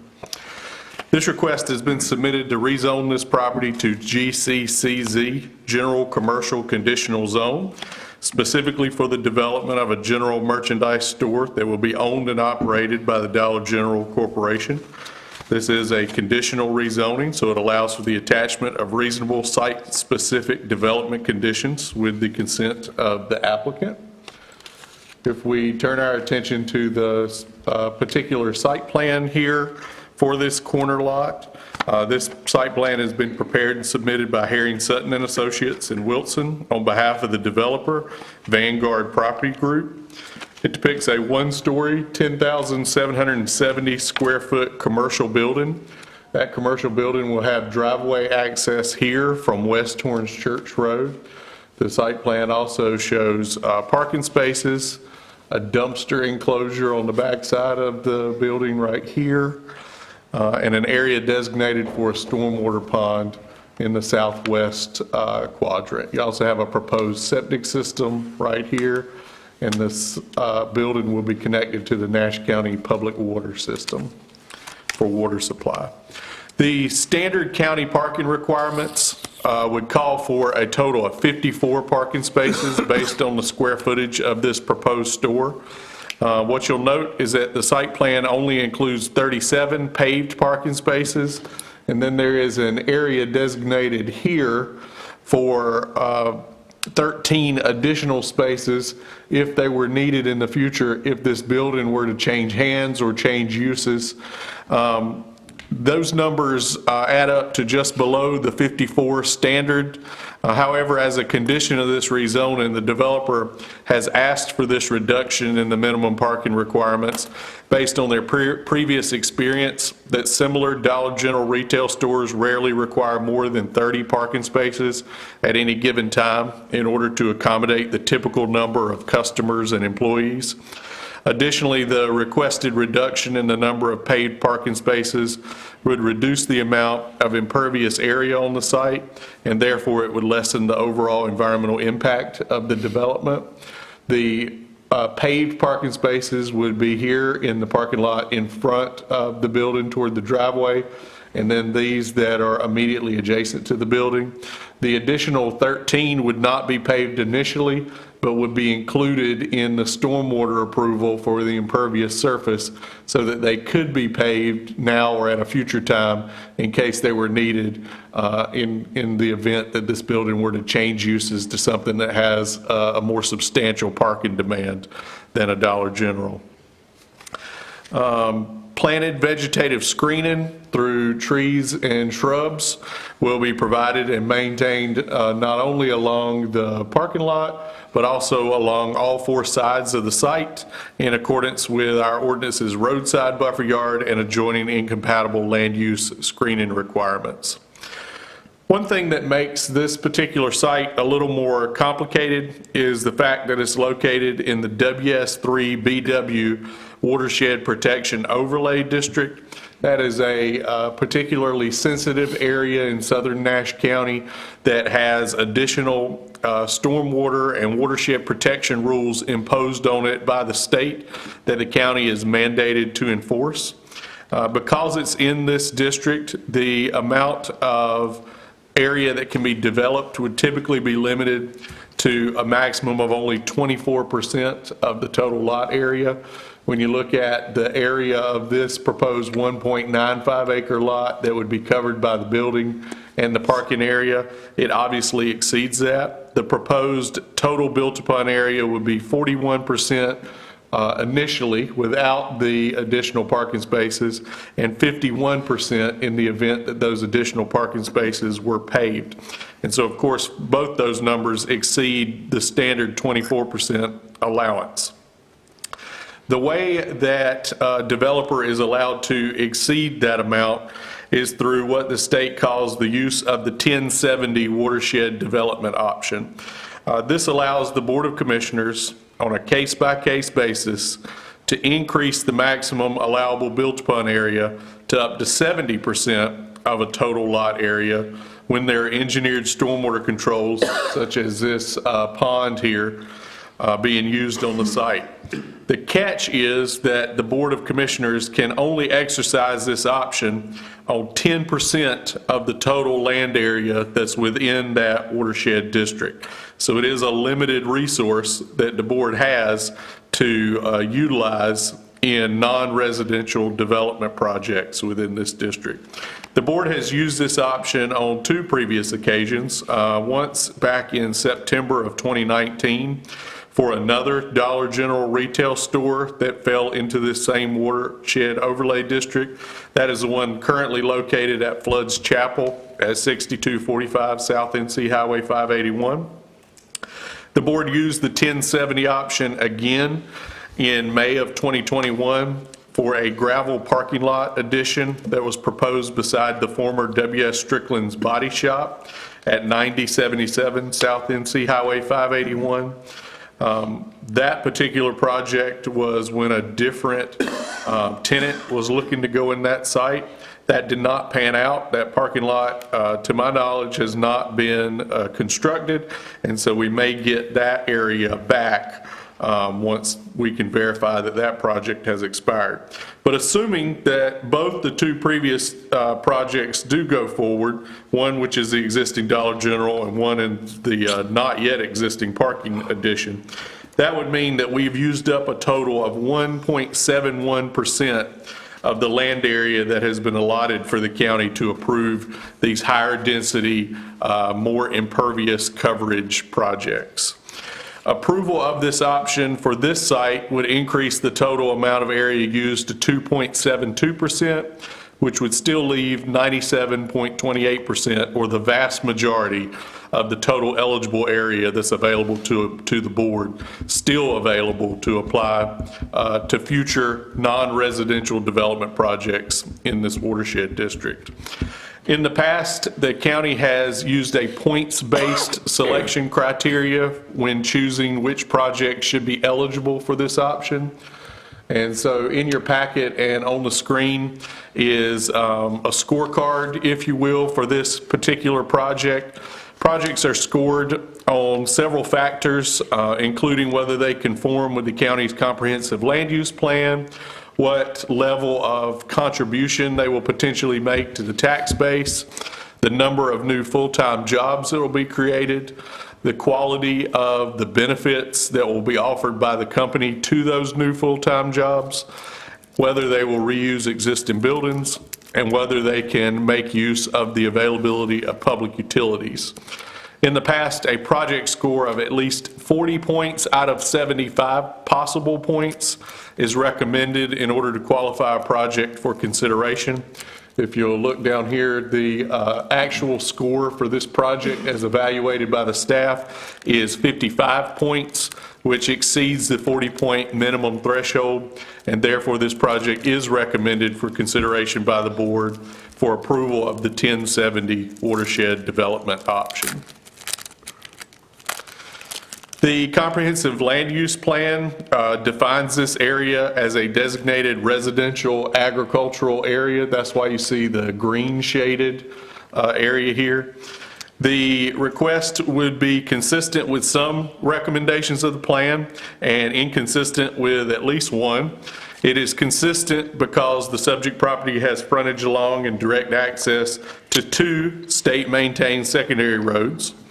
The subject property is located in relatively close proximity to another well-established commercial land use, which would be the mill operation, Glover Milling Company at 3038 West Orange Church Road. Even though that is not a designated commercial area for development, that is an existing use. The subject property has significant spatial separation from most of the surrounding existing residences. The closest existing residence is a manufactured home site across the road from here, but that site actually happens to be owned by the rezoning applicant, Mr. William E. Glover. The commercial development of the subject property will be limited to a context-appropriate scale by the conditional nature of the proposed rezoning request. The one recommendation that the request is inconsistent with is that new commercial land uses should be located within a quarter mile of a major intersection because, and it is inconsistent with that because, as you can see here, this intersection to the southeast was designated as a rural commercial area where commercial development is to be encouraged. However, instead of being a quarter mile from that, the subject site is a half mile from that. What the planning board noted is that based on traffic, this has been identified as a node for commercial development. However, the properties around this intersection are already residentially developed. So if we want commercial development in this area, we may have to exceed the 1/4 acre recommendation in order to meet the needs of this rural population. The request may be considered reasonable in the public interest and not spot zoning because the proposed store is intended to serve and support a local customer base, which has grown significantly in this area since 2020. As you can see on the zoning map, this is the beginning here of the Williams Grove subdivision. To the west and northwest of this site, there has been explosive residential growth since 2020. We have at least 372 new residential lots, each with their own family inhabiting existing houses in the Coolwater, Whitley Crossing, Williams Grove, Williams Ridge, and Williams Run subdivisions. We have a handful of remaining lots in the Williams Grove subdivision. to be developed and recorded, and we also have a significant number of remaining subdivision lots to be developed in the Williams Run subdivision. So in the last 4 years, we have 372 new families in proximity to this site. We have more on the way, and we have relatively little in terms of commercial shopping in this area for essentials during the day. This subject property, I should also note on the zoning map, is located in close proximity to a 9-acre RC rural commercial zoning district. This was established back in December 2020 for the proposed development of a self-storage facility that has not been developed yet. But if, in the event that it is, or if this property is developed for another rural commercial use, that would be another commercial land use in proximity to this intersection and to this particular property. The Technical Review Committee considered this request back on October 3 and recommended approval, subject to development conditions. The Planning Board considered it on October 21st. Mr. Richard Herring with Herring, Sutton and Associates out of Wilson addressed the board at that time on behalf of the applicant and in support of the request. Mr. Herring is with us again this morning for the public hearing. There were no other members of the public that addressed the board at that meeting with regard to the request. With a split vote of 6-1, the Planning Board recommended approval of the request, subject to the recommended development conditions. You have a motion here to approve and a motion to deny. Both come with statements of plan consistency and reasonableness. Under the motion to approve, you have a list of 8 development conditions. They are very similar to the development conditions that we have used on previous Dollar General development sites. I would call your attention to condition number 2, which specifies that if you approve this rezoning, the board is also approving the development using the 1070 watershed development option to allow for a maximum built-upon area of up to 70% on the total lot with the use of the proposed engineered stormwater control pond. And condition number 4 is specifically to allow the lesser number of paved parking spaces than the standard calculated total based on the experience of Dollar General and the interest of reducing the overall environmental impact of the development. As I mentioned, Mr. Herring is here on behalf of the applicant for the public hearing, which is to follow. And at this point, I will pause and take any questions that the board has about the Dollar General rezoning site. Any question from a board member of Mr. Tyson at this time? Commissioner Leggett? Thank you. I'd just like to express my appreciation for your in-depth explanation. That was a lot as far as the watershed requirements and some of the special things about this. So I just wanted to say thank you. I think a lot of my questions were answered. Thank you, Commissioner. Other comments or questions? Just one. Yes, sir. When they are developing, we were talking about the paving. Is a requirement that all, I know we have a certain amount of parking spaces that need to be, is the requirement that they all be paved? Typically, the requirement is that they would all be paved. The building code, regardless of Nash County zoning, is going to require that handicap parking spaces be paved. But yes, typically for a commercial development like this, we do have a pavement requirement. And just to be clear, the applicant is planning to pave all of this parking in this L-shaped area here. And then these would be the additional ones that could be constructed later if there's a demonstrated need, either for the Dollar General or if the Dollar General years down the road were to turn into another land use, we would already have these already approved on the site plan so they could move forward. But typically the requirement is for them to be paved, and Dollar General plans to pave what they provide.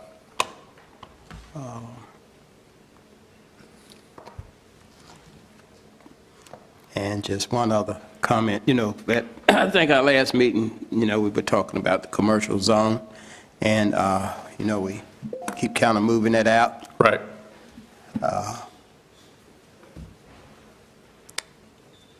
So I guess, let's see, you said that one's, I think what you're referring to is we often encounter situations where maybe we have a intersection like this one that has been identified for rural commercial use, but the site that we have might fall beyond that quarter-mile distance. Yeah. In this particular case, what the TRC felt, initially this was recommended or submitted as a general rezoning, meaning that we would not be able to know exactly how or what it would be developed for. If it was within that quarter mile, I think that the TRC would have recommended approval of that because we've already designated this intersection for commercial development. The fact that it fell further beyond that led the TRC to recommend denial of that general rezoning and to request that the developer come back with a conditional. Because it was a little further from that intersection, we felt that the county needed more details and the ability to hold the developer accountable for a specific plan.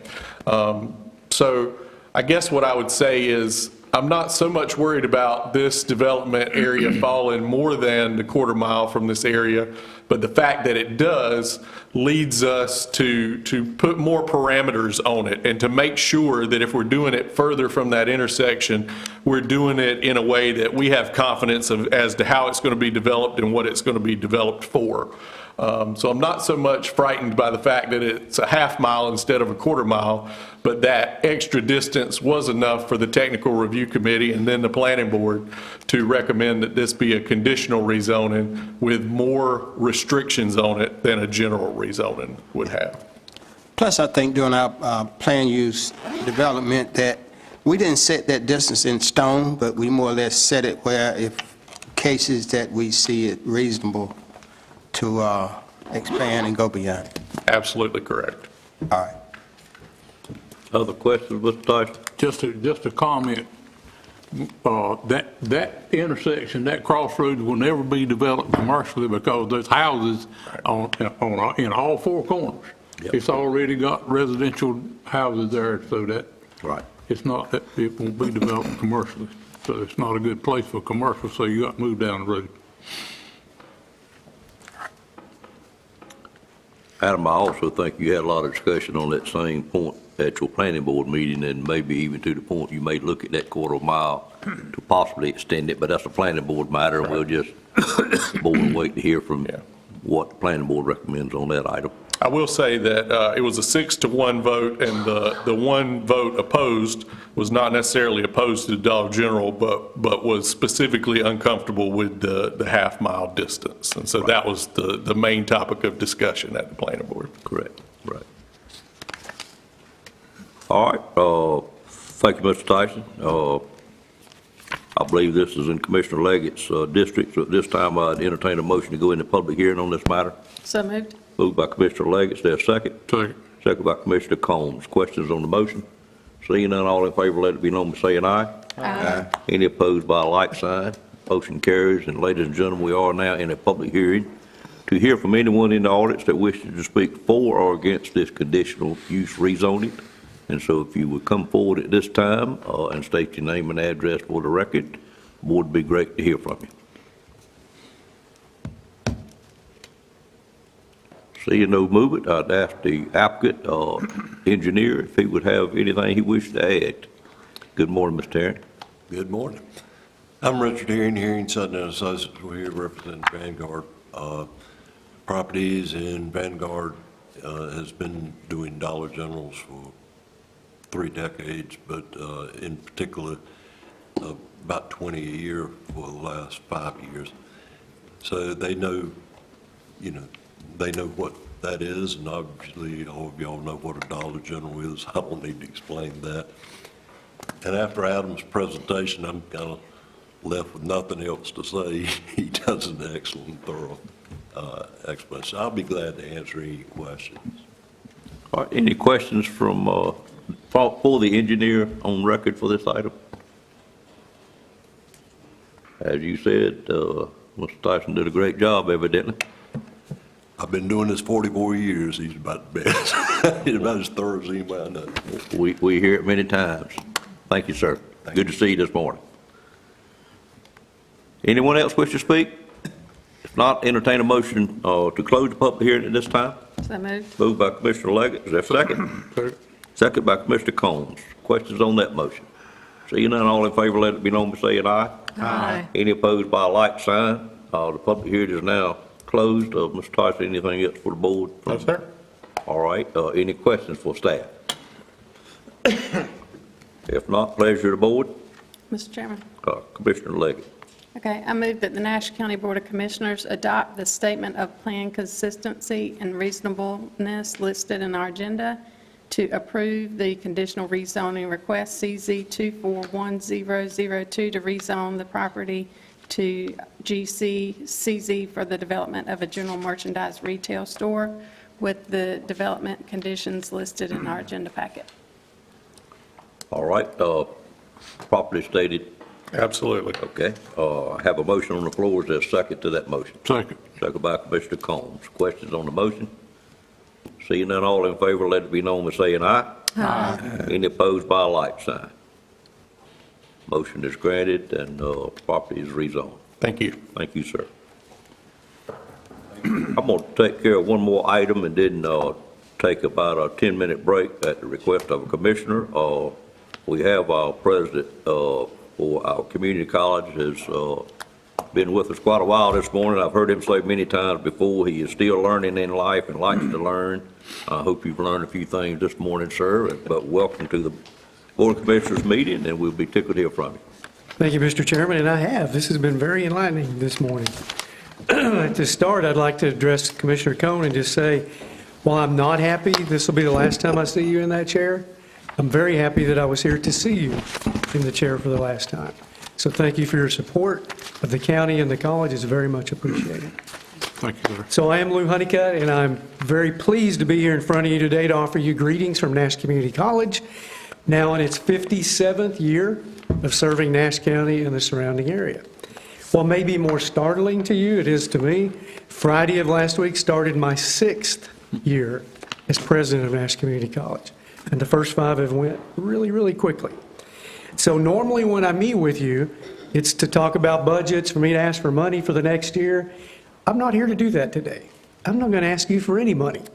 What I'm going to do is ask you for some support. We continue to appreciate the partnership we share with the county, and I think once I lay this out for you, you'll see why the support is necessary. I've given you 2 handouts. One is strictly an informational handout, has all the colors on it. It just shows you if people say to you, what do they do out there? That gives you a really good indicator of it. The one new addition to it since I've seen you last is we started determining how many counties do we actually serve. By statute, we serve 1, Nash County. But in the last full year, 23-24, we served 51 of the 100 North Carolina counties. So we're very proud of that. We do that through our online programs, and we're very happy about that. The second document I gave you talks about a health sciences building for Nash Community College.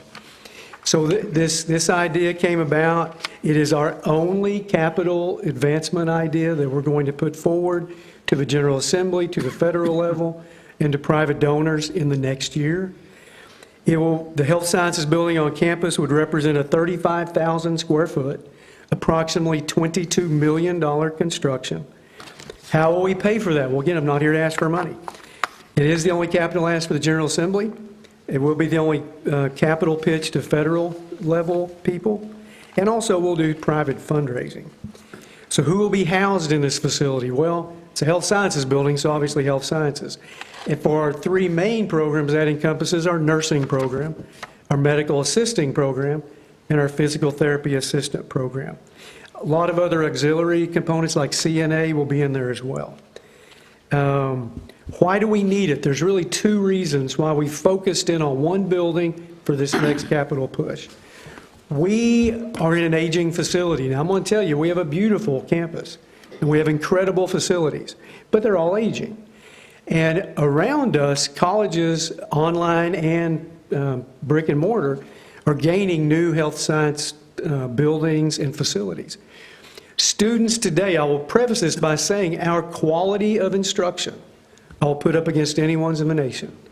Our pass rate on national tests is higher than it's ever been, so our quality is there. What's not there that students are looking for today are bells and whistles, which shouldn't matter in the grand scheme of things, but it does. So many of the new facilities being built today, you walk into them and it appears like you're on a hospital ward. So you're training where you're going to be, you're training in the same location or outfit that you're going to be working in. Our building currently, the structures are the older 1970s cinder block buildings that are very elongated, rectangular, and nothing but cinder block rooms.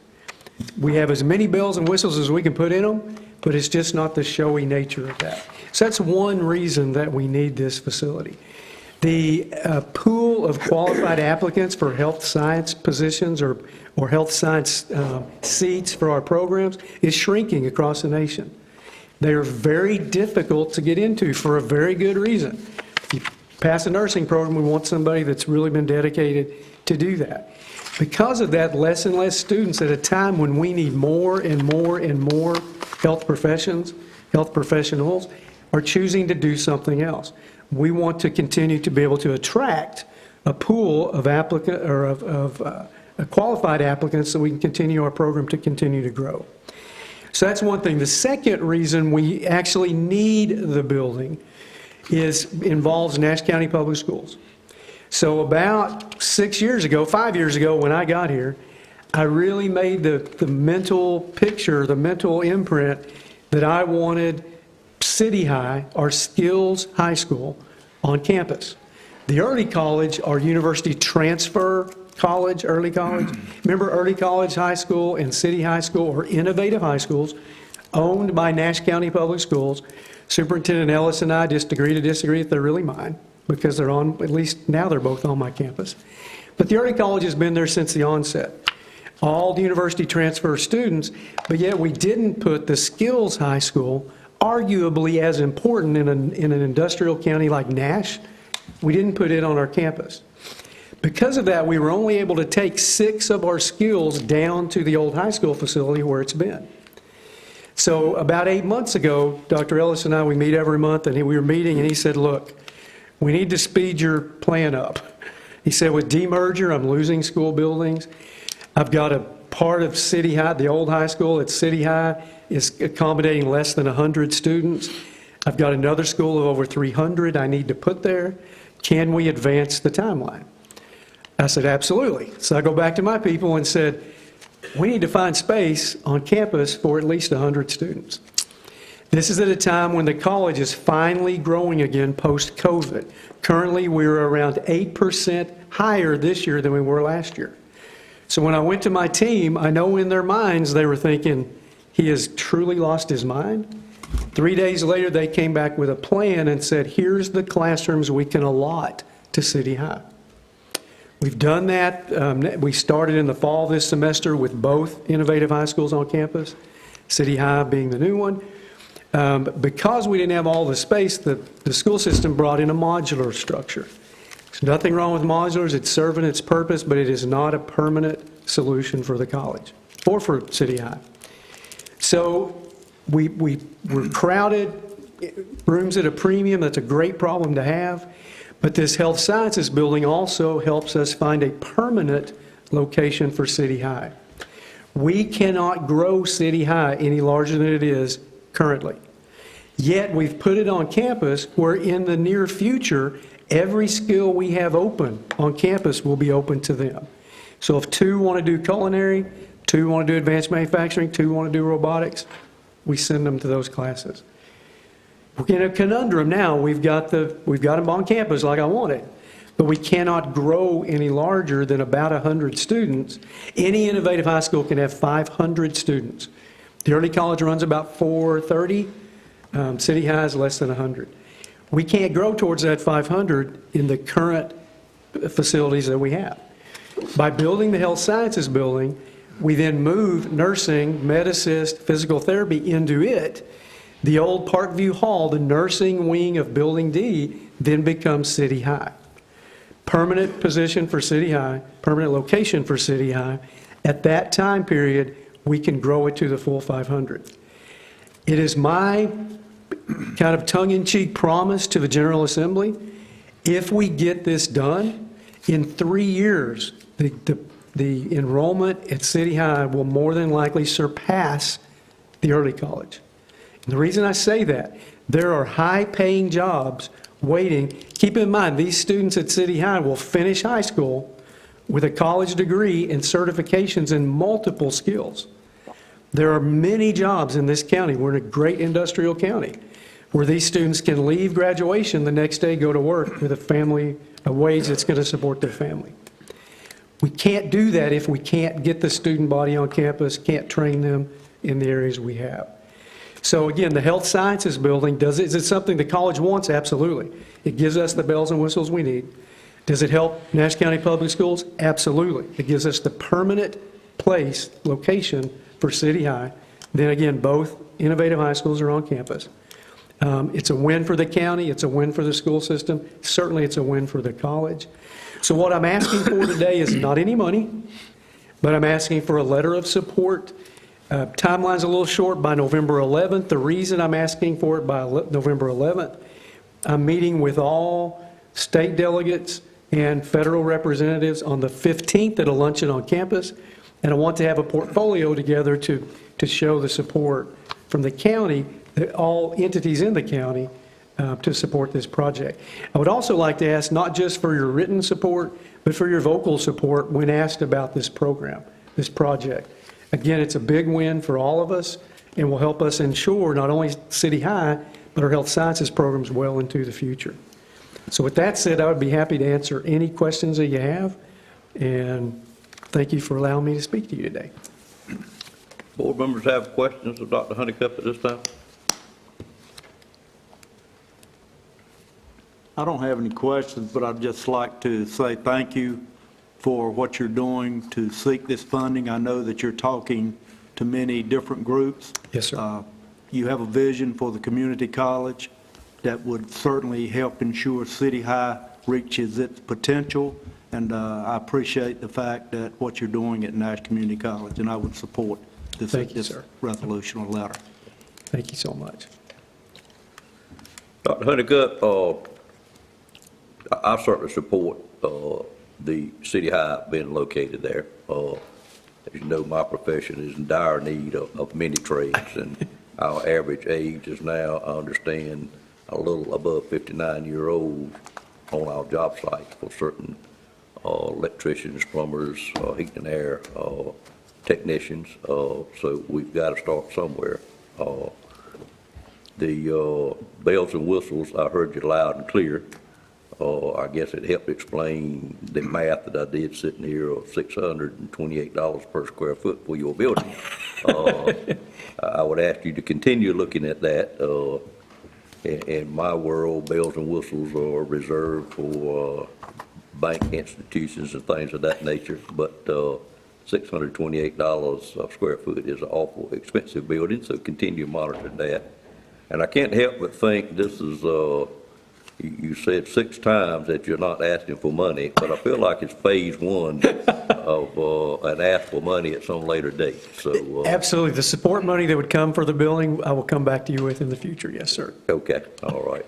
Just to make that clear, you might want to say it 5 times the next time you make a presentation rather than 6, because I do feel like you will need to come back, and the board will certainly be glad to hear from you, whatever members we have at that particular time. I too would like to thank you for what you're doing out at community college. I'm an absolute firm believer in community colleges, and we do have a great one here and have a great looking campus that has continued to grow under your tenure, and it's just enlightening to me when you come into our county from the west, getting near Rocky Mount, your first interchange, you have Nash Community College with a great-looking campus, and then which leads into the need for this health science building at the next interchange. You have a great-looking county-owned hospital that also has a great-looking campus and will be looking even greater moving forward. Absolutely. So thank you for being here today. Ms. Sitzer, can you explain, or staff going to furnish us this letter? Do we have a template, or where are we at with that? We don't, but I've made myself a note. That's on our to-do list. We will put a letter of support together for you all to sign. For the timing that he has asked us for, we need, what action do you need from the board today? Because we will not be meeting again before then, if any. If you just want to entertain a motion that you will provide a letter of support. Okay. And then we will make that happen. Okay, all right, fine.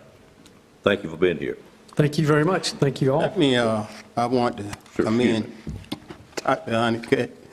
I really want to show my appreciation for what you do for Nash Community College and how the community college try to serve our industry, the industry that I work at. You do a fine job of trying to train the technicians that come through, and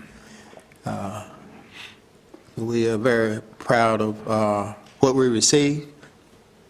I think you do a good job of trying to be involved in the community. You know, I see you at different places. And I think you have our students and our citizens in mind as you propose to do certain things to help our community college grow for the future and prepare our students for the future. So I know it's hard work, but keep up the hard work. Thank you. Thank you very much. I appreciate that. All right. All right, we thank you for being here. Thank you all. I appreciate it. Any other questions from board members? No, I'll just say that there's not a project out there that community college, since I've been on this board, that I didn't support. It has grown tremendously in the past 26 years. Okay, well, I'll entertain a motion to provide a letter of support to the community college as requested and direct the staff, or ask the staff, we don't direct staff, ask the staff to make that preparation, that letter for us. So moved. I have a motion on the floor by Commissioner Wilkins, and a second by Commissioner Belfield. And of course, I would ask that the letter be circulated very quickly through email back to the commissioners for any comments they may have. But with that said, Just before, Mr. Chairman, one quick absolutely. comment. Sure. I'll assume that letter would be signed by the chairman and the county manager and on behalf of the full board? Yes, sir. Rather than trying to reach out and get us, is that something that the board would be agreeable to? generally way we would have Okay. something like that, Thank you. yes, sir. All right, we have a motion on the floor and a second. All in favor of the motion, let it be known by saying aye. Aye. Any opposed by a like sign? Motion carries. Thank you all. And everybody keep in mind, it wasn't an ask for funding. Okay, at this time, I'm going to recess the board for about 10 minutes at the request of another commissioner, and we will, sorry, Ms. Hall, we will be back with you very quickly, ma'am, but we will recess for 10 minutes. Thank you.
All right, I call us back to order at this time. We are now on item number 11, which is recognition of Sandy Hall's service to Nash County and her promotion and reward for a job well done here.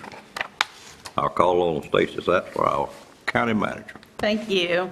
Sandy, will you please join me? Thank you for this opportunity to recognize Sandy Hall and her service to Nash County. Sandy Hall began her career with Nash County Cooperative Extension Service on June 15, 1998, when she was hired as the 4-H Youth Development Extension Agent. During her time as 4-H agent, she acquired her master's in family life and youth development at NC State University, her North Carolina Cooperative Extension title promotion, and was recognized with the Distinguished Service Award from North Carolina and National 4-H Agents Association. In July of 2016, Sandy was promoted to the Nash County Cooperative Extension Director position, and on October the 1st, 2024, Sandy was promoted to become the Director of the North Carolina Cooperative Extension's Northeast District, where she will provide leadership to more than 160 Extension employees in a region that includes 22 counties, ranging from Wake County to the Outer Banks. We thank Sandy for her service to Nash County and congratulate her on her promotion and look forward to continuing to work with her in this new leadership capacity. And I will turn it over to the board for their comments.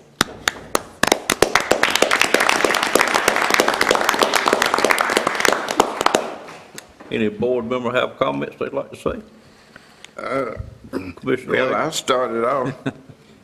Sandy came on and replaced me when I retired, and I have observed her through the years how she's progressed and moved forward, and directed the youth program, and then became the director of Cooperative Extension Service, and I'm familiar with the total organization from NC State, A&T State.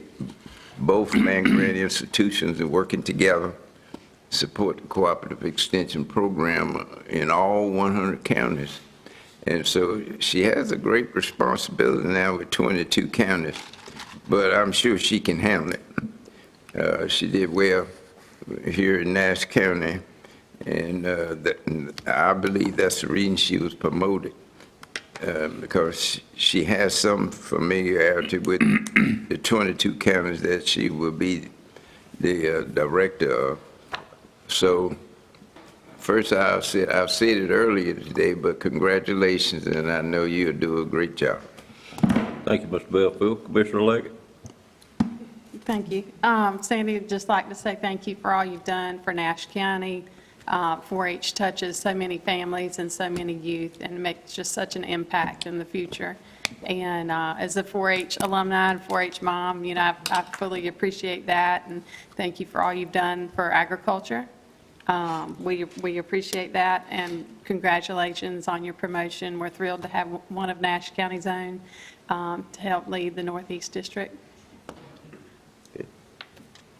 Mr. Outlaw? I didn't realize that you would replace Mr. Belfield. I know that must have been a tough job, because he's a good man, but you've done a good job, and we all appreciate the job you've done, and certainly wish you much luck in your future endeavors. Commissioner Collins? Sandy, I worked with you a lot of years, 4-H sales and other things, and I knew whatever Sandy was doing, she was dedicated to it. She dedicated to her job. She was dedicated to the 4-H show and the sale that we helped support so many years, and I just learned to love her and appreciate her. Thank you. Absolutely. Mr. Chairman, I'll just say, well done, Sandy. You wouldn't be going where you're going if you didn't have the experience and expertise that you do. The few times I have called you and we have taught, you've been very accommodating, so, and I do appreciate that, and I wish you all the best. Mr. Eric? Thank you, Sandy, for your support, and we'll miss you. We really appreciate the support you gave with the CRD Council that I serve on, and Tracy, and I know all of us miss your leadership. We appreciate you staying with us, and much success. I think they've all spoke. Again, I certainly appreciate what you've done for Nash County and the youth, and the other job that you have over there. I can gauge how good a job you've done, because anytime you're working with the youth, generally, everybody doesn't stay happy all the time. But I can honestly say, in my 23 years on this board, I've never had the first parent complain about anything about their children and the 4-H program. And that's pretty unusual.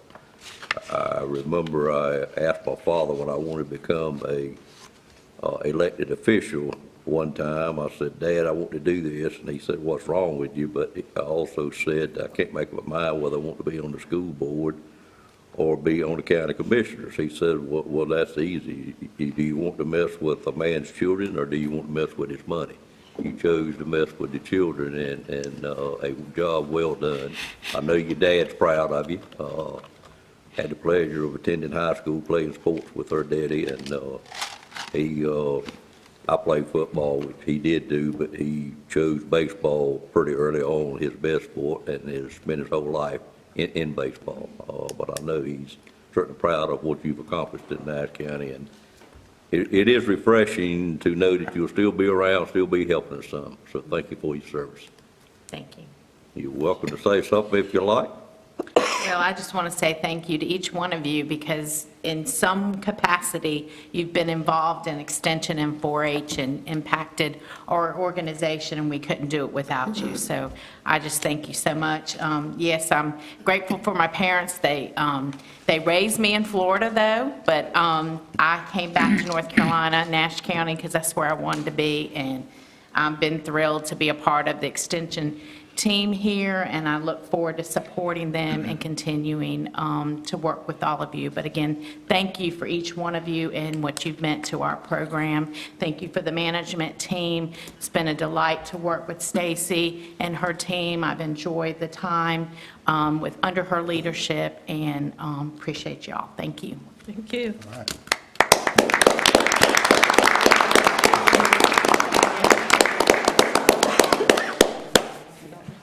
Bring him up here. You have anybody to recognize with her? Do you have any family with her? I don't see you. All right. I look for that. I don't see you.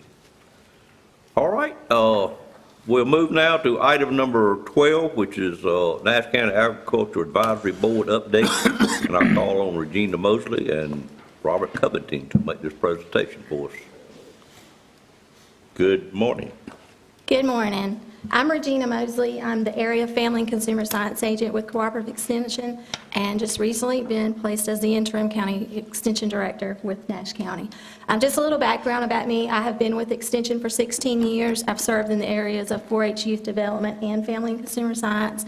My background for schooling is agriculture education, and my master's is family and youth life sciences. And this morning, it's my pleasure to introduce Mr. Robert Covington, who is our chair of our Ag Advisory Board, and he's going to be speaking with you this morning about some homeland preservation, farmland preservation. Welcome, sir. Thank you very much, and good morning again. Good morning. It's a pleasure to be here today. For many of us, November is the month of Thanksgiving, and today we've had a lot to be thankful for, haven't we? A lot of great people have been recognized this morning. On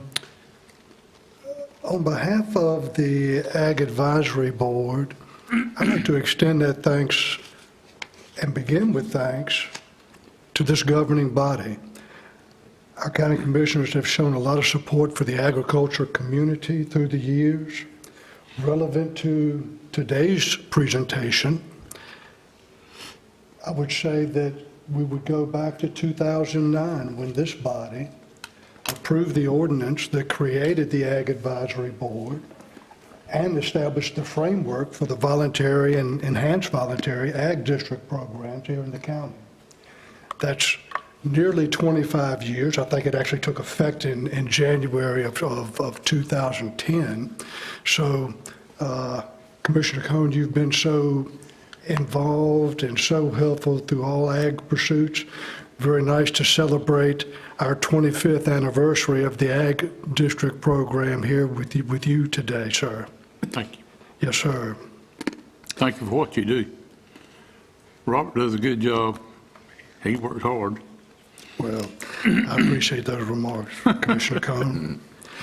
Really, the two things we'd like to do today, one is to provide an update on the activities of the Ag Advisory Board, and the other is to kind of paint a picture of some of the future activities that we envision in support of the ag community. Before we get that far, though, there's some other folks that we really need to recognize and to thank. The Ag Advisory Board. It's a 10-member board, all volunteer, of course. I'm the newest member of that board, and so I have the most to learn, and I hopefully will be a good student. That board could not function, though, without the incredible support of the Cooperative Extension Service personnel, who you all designated as the primary support for their work. I'd also like to recognize the Soil and Water Office. They are very important ex officio members of that board. Their insight and guidance is very helpful. I think it would be appropriate, although I don't see Greg Bunn here today.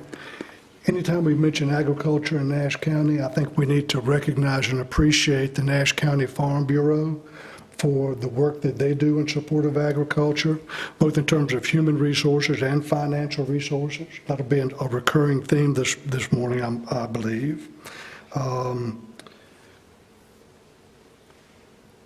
When you think about the departments and agencies that support the agriculture community, all basically domiciled there in the Agricultural Center, it's apart from county administration, this facility, but there's a very strong nexus, obviously, to our county manager and to her very capable team. And I would certainly be remiss if I did not extend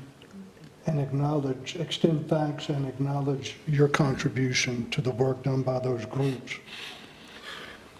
Expanding just for a second, if I may, outside of Nash County, we're very delighted today to have a couple of representatives from the North Carolina Department of Agriculture and Consumer Services. We have Mr. Evan Davis, who is the director of their Farmland Preservation Division, and we have Ms. Allison Rodriguez, who is the budget administrator for that division. They have been instrumental in providing us with information related to farmland preservation initiatives, and they're great teachers, again. So thank you all for coming today. In essence, what we have, Mr. Chairman, is the brains and the money behind the Farmland Preservation Group at the state level. The primary work done by the Ag Advisory Board over these last 25 years has really been focused on the voluntary and enhanced voluntary agricultural districts. Mr. Boone, thank you for presenting that map up there. Do you all have that in your handouts as well? They've got it on the screen in front of them. That's close enough. Very good. Thank you. At present, we have about 192 parcels representing just under 6,700 acres of land in the Voluntary Ag District program. Add to that another 62 parcels that represents about 2,350 acres that are enrolled in the, again, enhanced Voluntary Ag District program. There are about 4 parcels that are in progress right now, representing about 100 acres. So if you take all that in totality, between the two programs, it's about 9,100, just over 9,100 acres in either of the two ag district programs. For those of you who enjoy statistics, that's about 2.5% of the land mass in the county. And that's about as precise as I will be in my talking points today. I think that over the course of the years, I'm making a presumption that you're familiar with the voluntary ag district program, so I won't delve any deeper into that. However, we certainly welcome your questions, whether it's today or at any time, through your normal channels of Cooperative Extension, Soil and Water, the Ag District Board, or myself.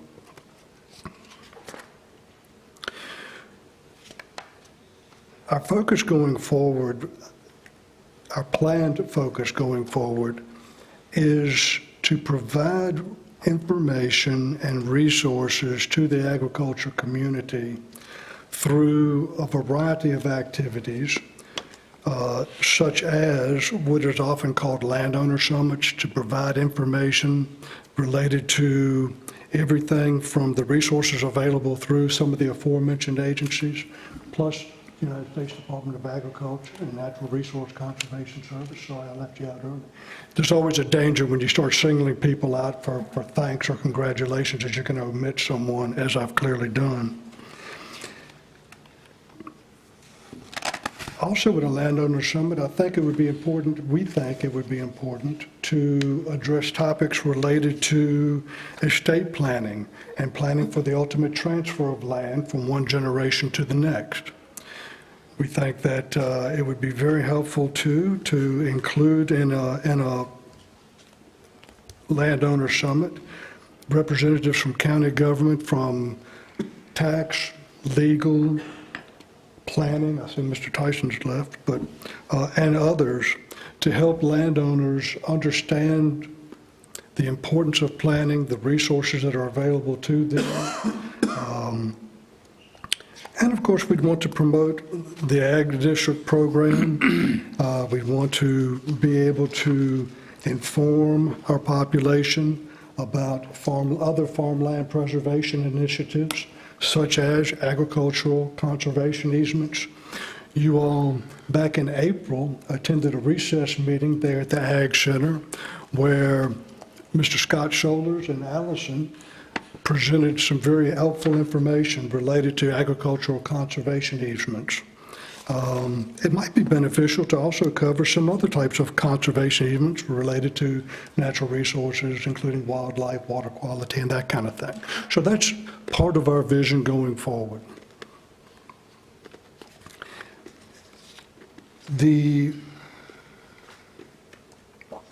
For much of the programming that we would plan for, we would really appreciate the county's verbal support, the county's support in terms of human resources and in terms of financial resources to implement this programming. We would also appreciate your consideration of human and financial support as it relates specifically to agricultural land easements or agricultural conservation easements. The state and even federal government do provide some funding specific to those initiatives, but in almost each case, there's an expectation of local funding to marry up with the state and federal funding. So we expect at some point in the future to be able to present a more specific proposal to our county commissioners, this body, for your consideration. But for now, I think the only other comment I would make is that to introduce you to the concept of earmarking funds from the rollback taxes that are collected when land falls out of the present use value program. Earmarking those funds, that's an existing revenue source. so it doesn't require any additional fundraising. It also, in many people's eyes, I believe, helps to promote a philosophy where when land is lost or falls out of the present use value scheme, if that's the right word, the county is reinvesting that money in farmland preservation and other areas of the county. So there are a lot of reasons to consider that, again, as a source of funding. I think the last thing I'll mention, I said I wouldn't offer too many statistics, but I am going to give you some numbers. 1.1 million acres, 91,000 farms, $1.25 billion with a B dollars, and just under 20,000. Those numbers are taken from a 2020 report by the American Farmland Trust. Based on their research and including a nationwide survey, if you focus just on North Carolina, 1.1 million is the number of acres that they project will be of farmland, working land, that will be lost by 2040. 9,100 is the number of farms they project will be lost to development by 2040. 1.25 billion represents the dollars that will farm production output will be reduced by 2040. And almost 20,000 represents the number of jobs that will be lost through the loss of active, productive operations.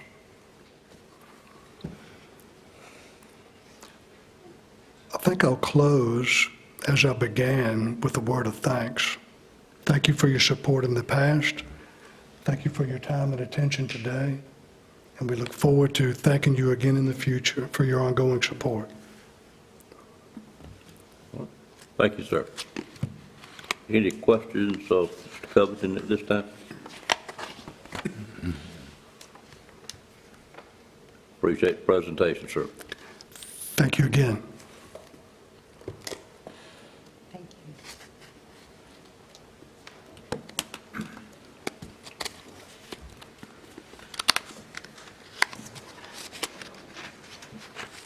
Mr. Chairman. Mr. Chairman. Yes, sir. I'd like to make a motion at this time, please, sir. Is it a motion that's on the agenda? It's a motion about this item that was just presented to us. Can you tell me what the motion might be? Because this was The motion might be that Nash County promote and support the farmland preservation program, and that Nash County use recoup deferred taxes to administer the program. I'll make that in form of a motion. I'm going to ask the attorney. I have an item here that is for information only.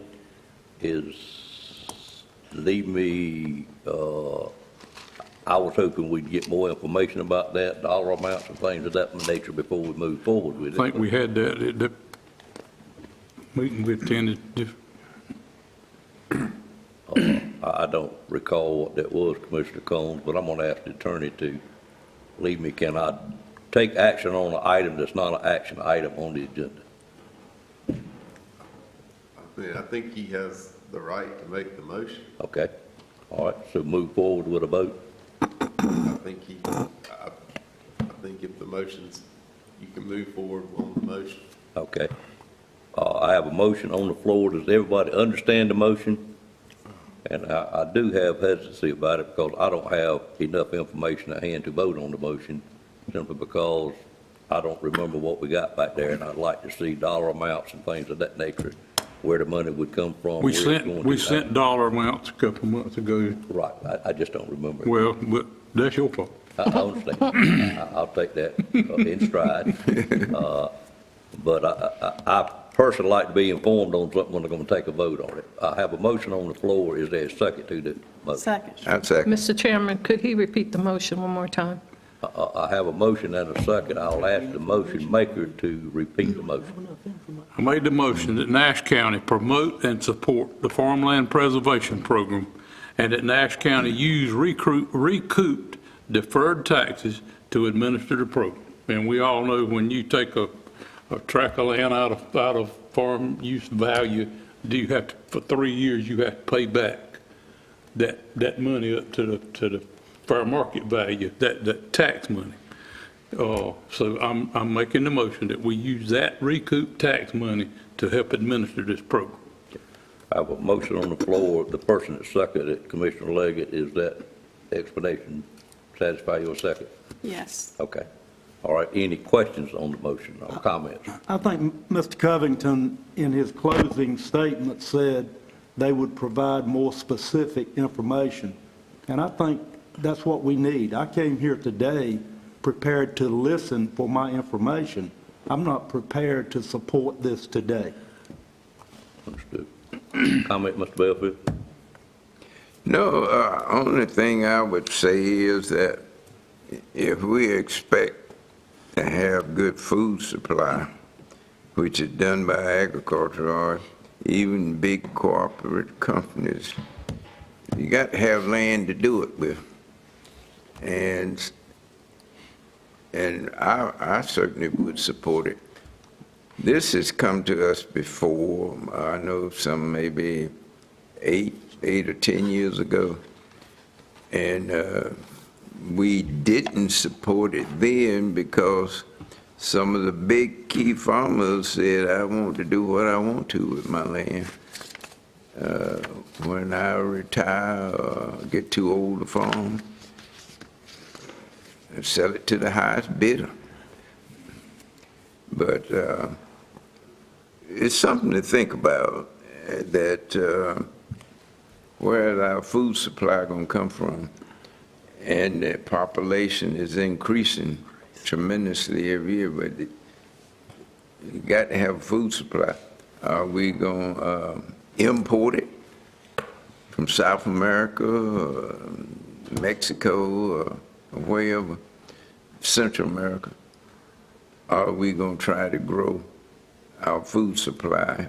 Yeah, I know some things grow better in tropical areas, especially fruit. But we do need land to provide a food supply. Agriculture is the thing to do it with. All right, thank you. Other comments or questions? Commissioner Leggett? I'd just like to make a comment. I know that during the presentation, they were asking for our general support today, specifically for the county's support with human resources and hopefully financial resources in the future. And I really appreciate them bringing that to us. You know, you think back over the past,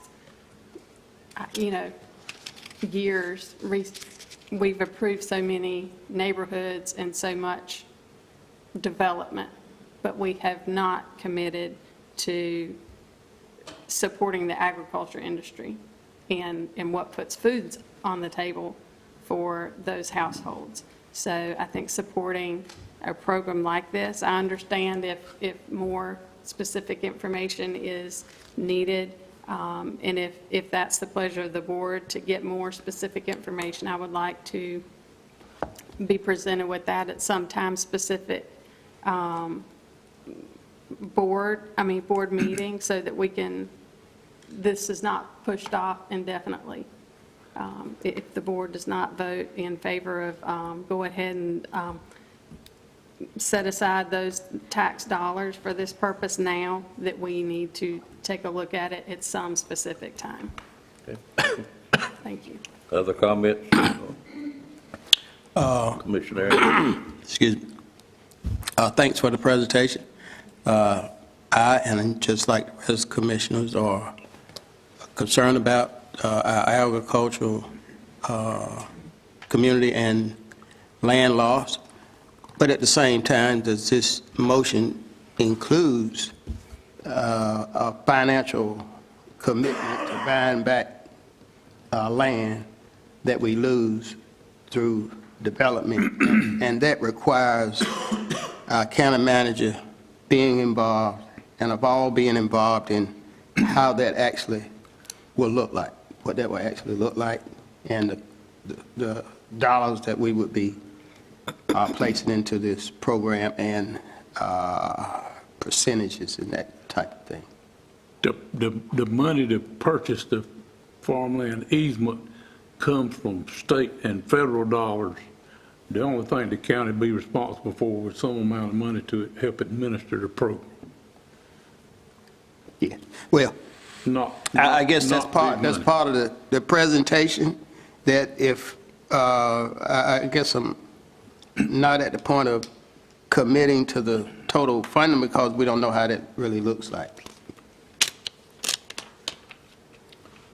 All right, any other commissioner? I just want to make it very clear that I'm in support of the agricultural community.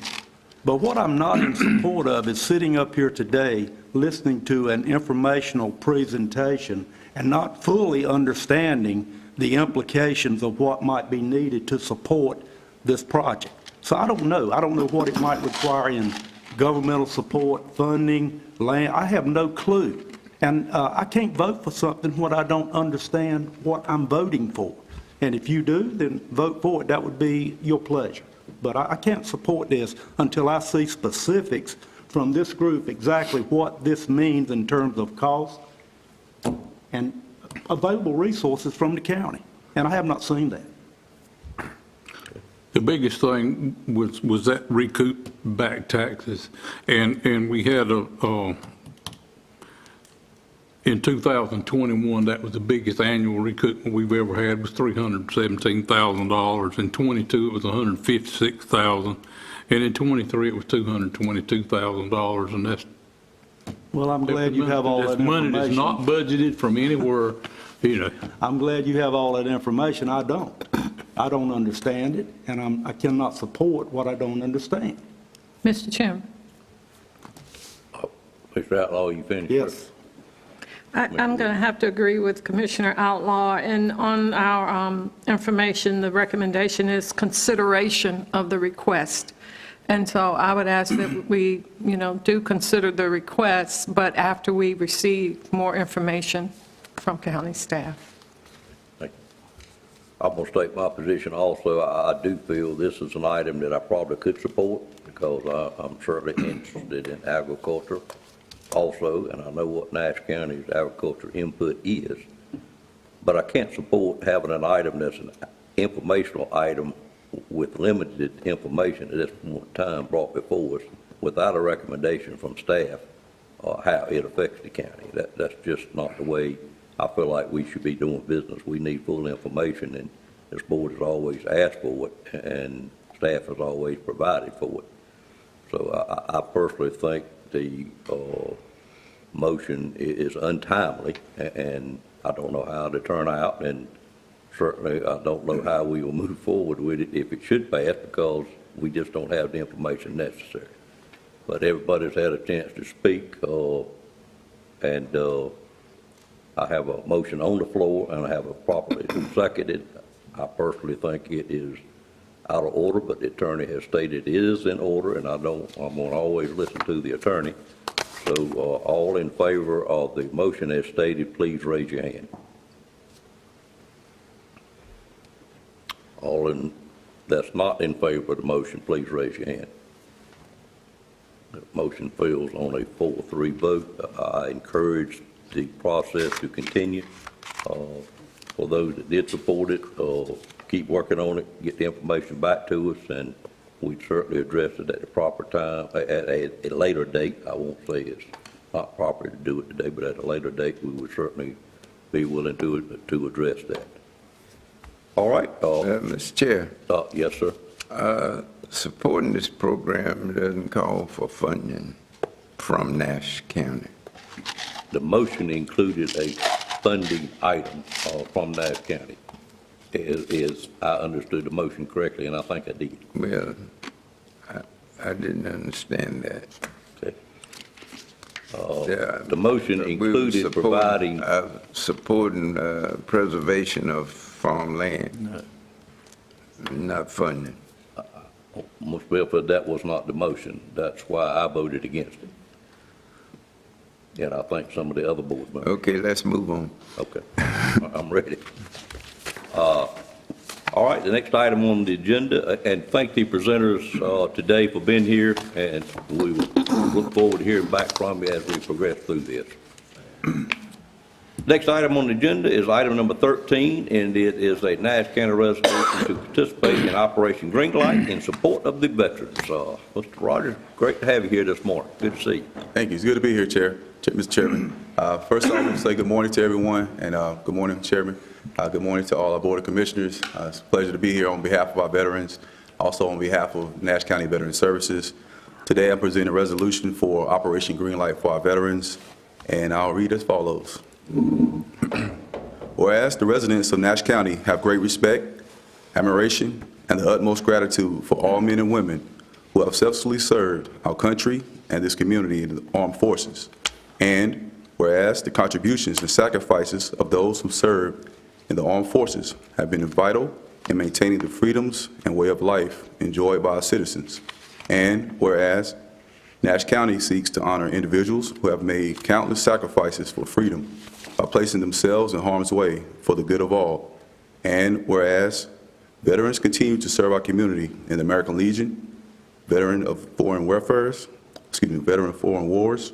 religious groups, civil service, and by functioning as county veteran service officers in 29 states to help fellow former veterans and service members access more than $52 billion in federal health, disability, and compensation benefits each year. And whereas approximately 200,000 service members transition to civilian communities annually. And whereas an estimated 20% increase of service members will transition to civilian life in the near future. And whereas studies indicate that 44 to 72% of service members experience high levels of stress during transition from military to civilian life. And whereas active military service members transitioning from military service are high risk for suicide during the first year after the military service. And whereas the National Association of Counties encourages all counties, parishes, and boroughs to recognize Operation Greenlight for our veterans. And whereas the Nash County appreciates the sacrifices of our United States military personnel and believes specific recognition should be granted.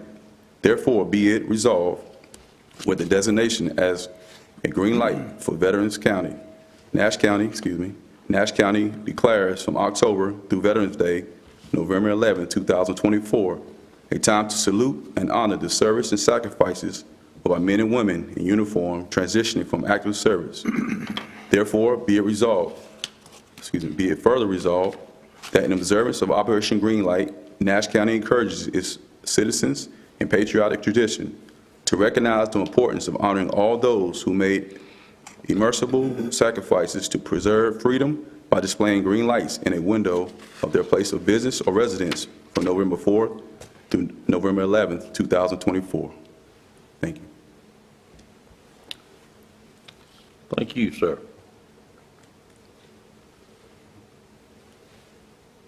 Do you happen to know how many veterans we have in Nash County by chance?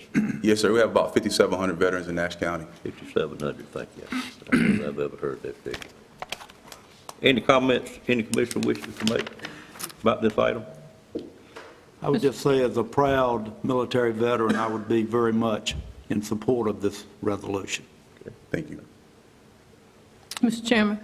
Yes, ma'am. I just want to thank Mr. Rogers for his leadership, and I know this is a statewide thing, the green light, but I want to take this opportunity. I've heard from veterans in Nash County and relatives of veterans who are no longer with us, and they speak very highly of our Office of Veterans Affairs, so appreciate your support and help there. Thank you. Anyone else have a comment before I call for a motion to approve the resolution? I'd like to state those same. I'm a veteran and I support it. Okay, thank you. Yeah. Mr. Harris. I want to state the same thing, Mr. Rogers. I heard from some of the veterans, they say they have came to your office and, with a whole lot of questions, not being able to get certain benefits and things, and they left with good directions, and they appreciate what you are doing. Thank you. All right. I would just say, when I became a commissioner, which was a long time ago, our Veterans Office was actually located in another county, or shared with another county, and boy, have we come a long way from there.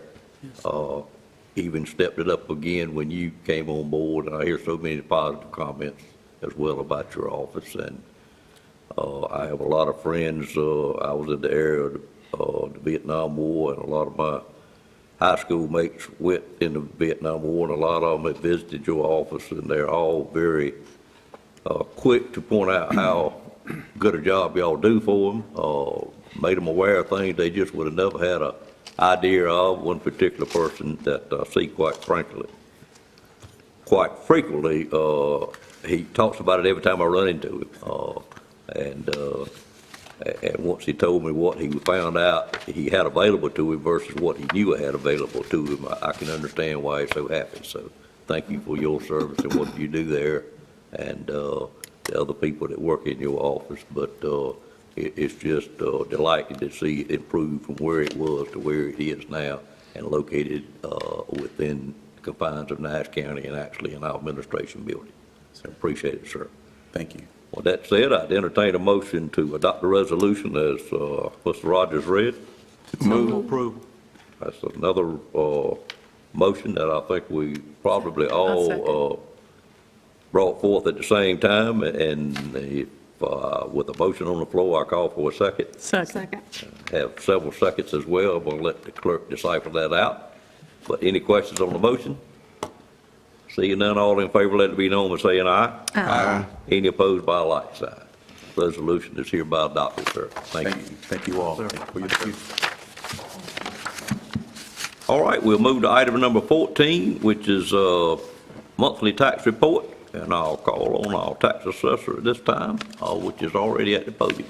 Good morning. Good morning, Commissioners. Mr. Chairman.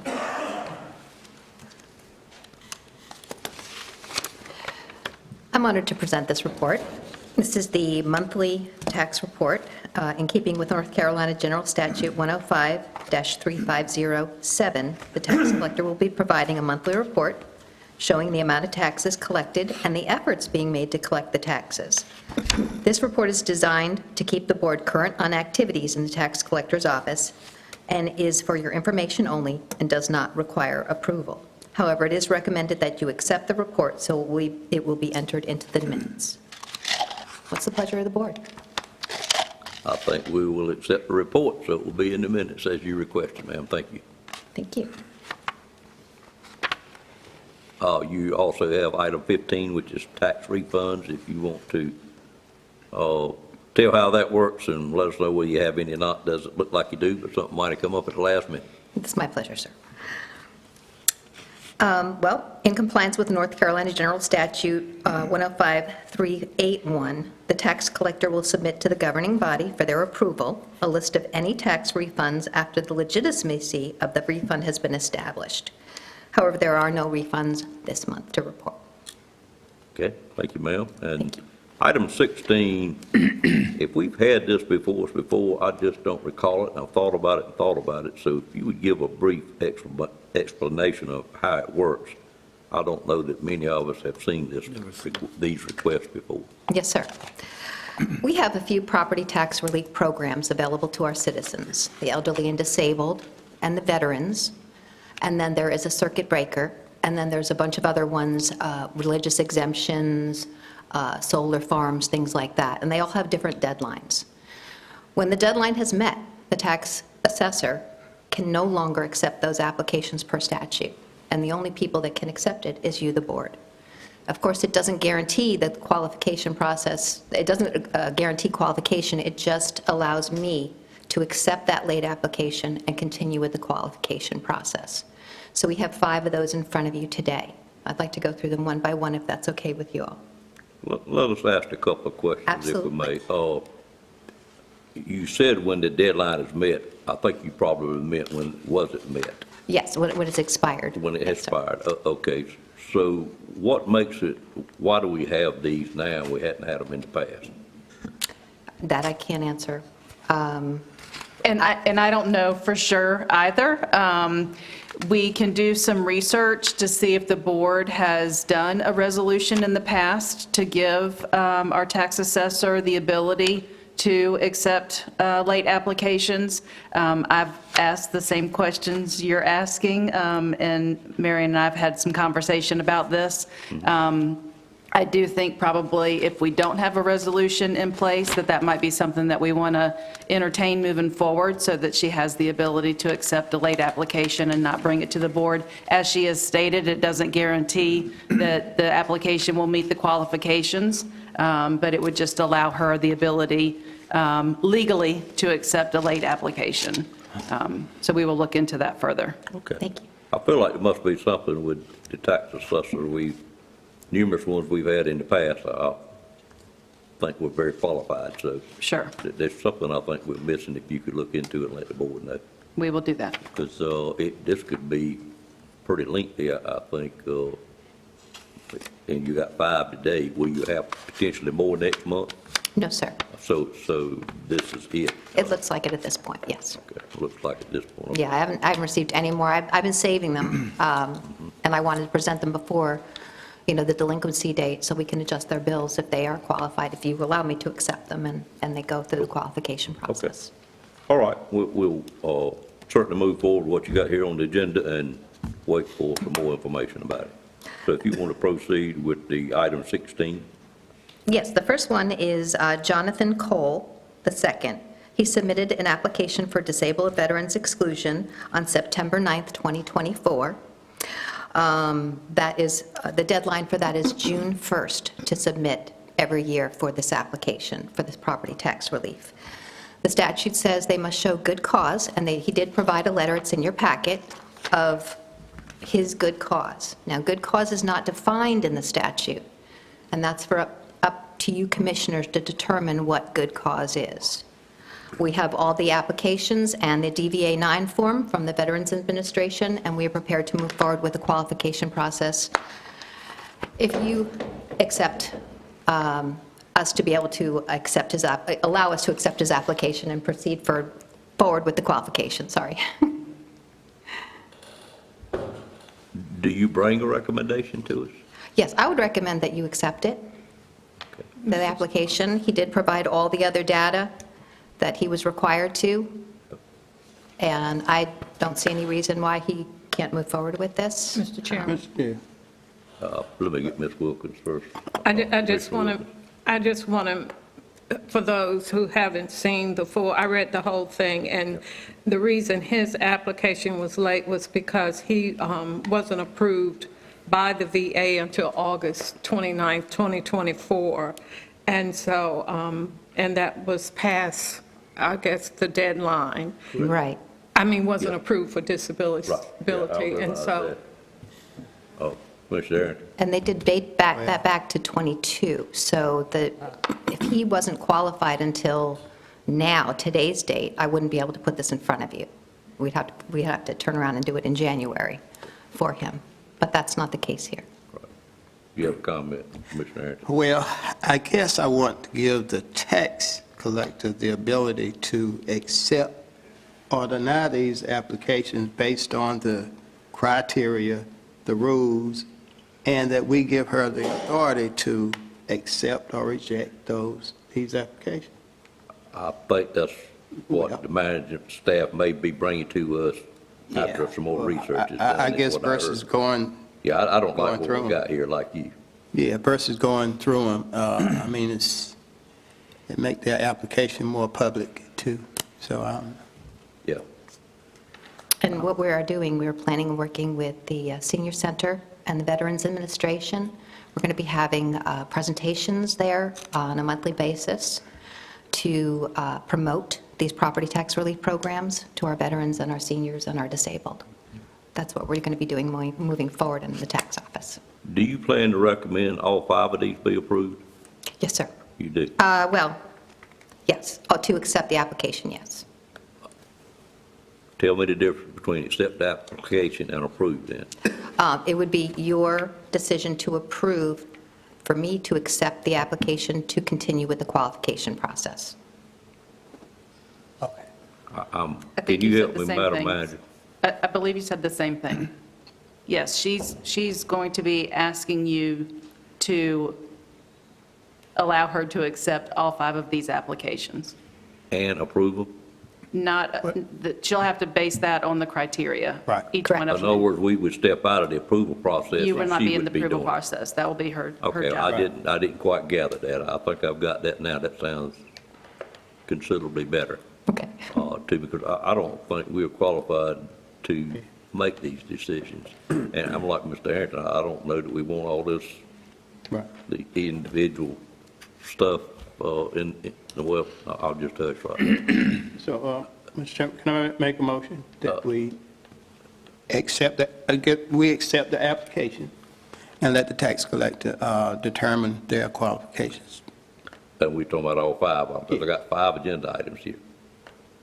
All 5 applications? Yes, sir. Yes, sir. Yes. Okay. All right, I do have a motion on the floor. I'm going to ask for a second, then I'll ask for questions there. Second to that motion? Second. Second by Commissioner Outlaw. Can I just make a quick comment? Absolutely. Maybe a question back to people like Jim Wren or people like that Sure. served as tax administrators. They might be able to shed some light on this. I think that's where the manager's headed to, I'm feeling like. Any other questions on the motion itself? Mr. Chairman, I don't have any questions on the motion, but I want it noted in the minutes that she did just say she accepted these 5, and I think it's incumbent upon us commissioners that we should have read the 5. I read all of them that were in the packet, and they had good cause to be accepted. And I mean, I'm in agreement with the motion, her doing it, but I also believe the person should also be able to come to us if they want to appeal. They should be able to come before the commissioners if denied, and that's something else we can talk about later. I'm going to ask the manager to include that on her follow-up information, whether that's legal. Sure, that's all in the statute. Right. The That process can appeal it, is all in the statute. including the appeal part. Including Yes, Okay. all spelled out. Commissioner Wilkins, to your comment, I'm sure I've read every word of each one of them, but I still didn't understand why we've never seen them before. That's my hang up. I got you. I got you. Right. So, the tax collector has given us the opportunity to review, look at all the applications, and then we're giving her the authority to make that determination. Got it. Yeah. Any other comments on the motion?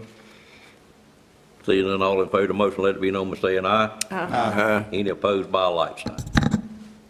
Motion carries. Thank you very ma'am. much. Sorry to Enjoy make your it so day. complicated. Thank you. She has the, I think no.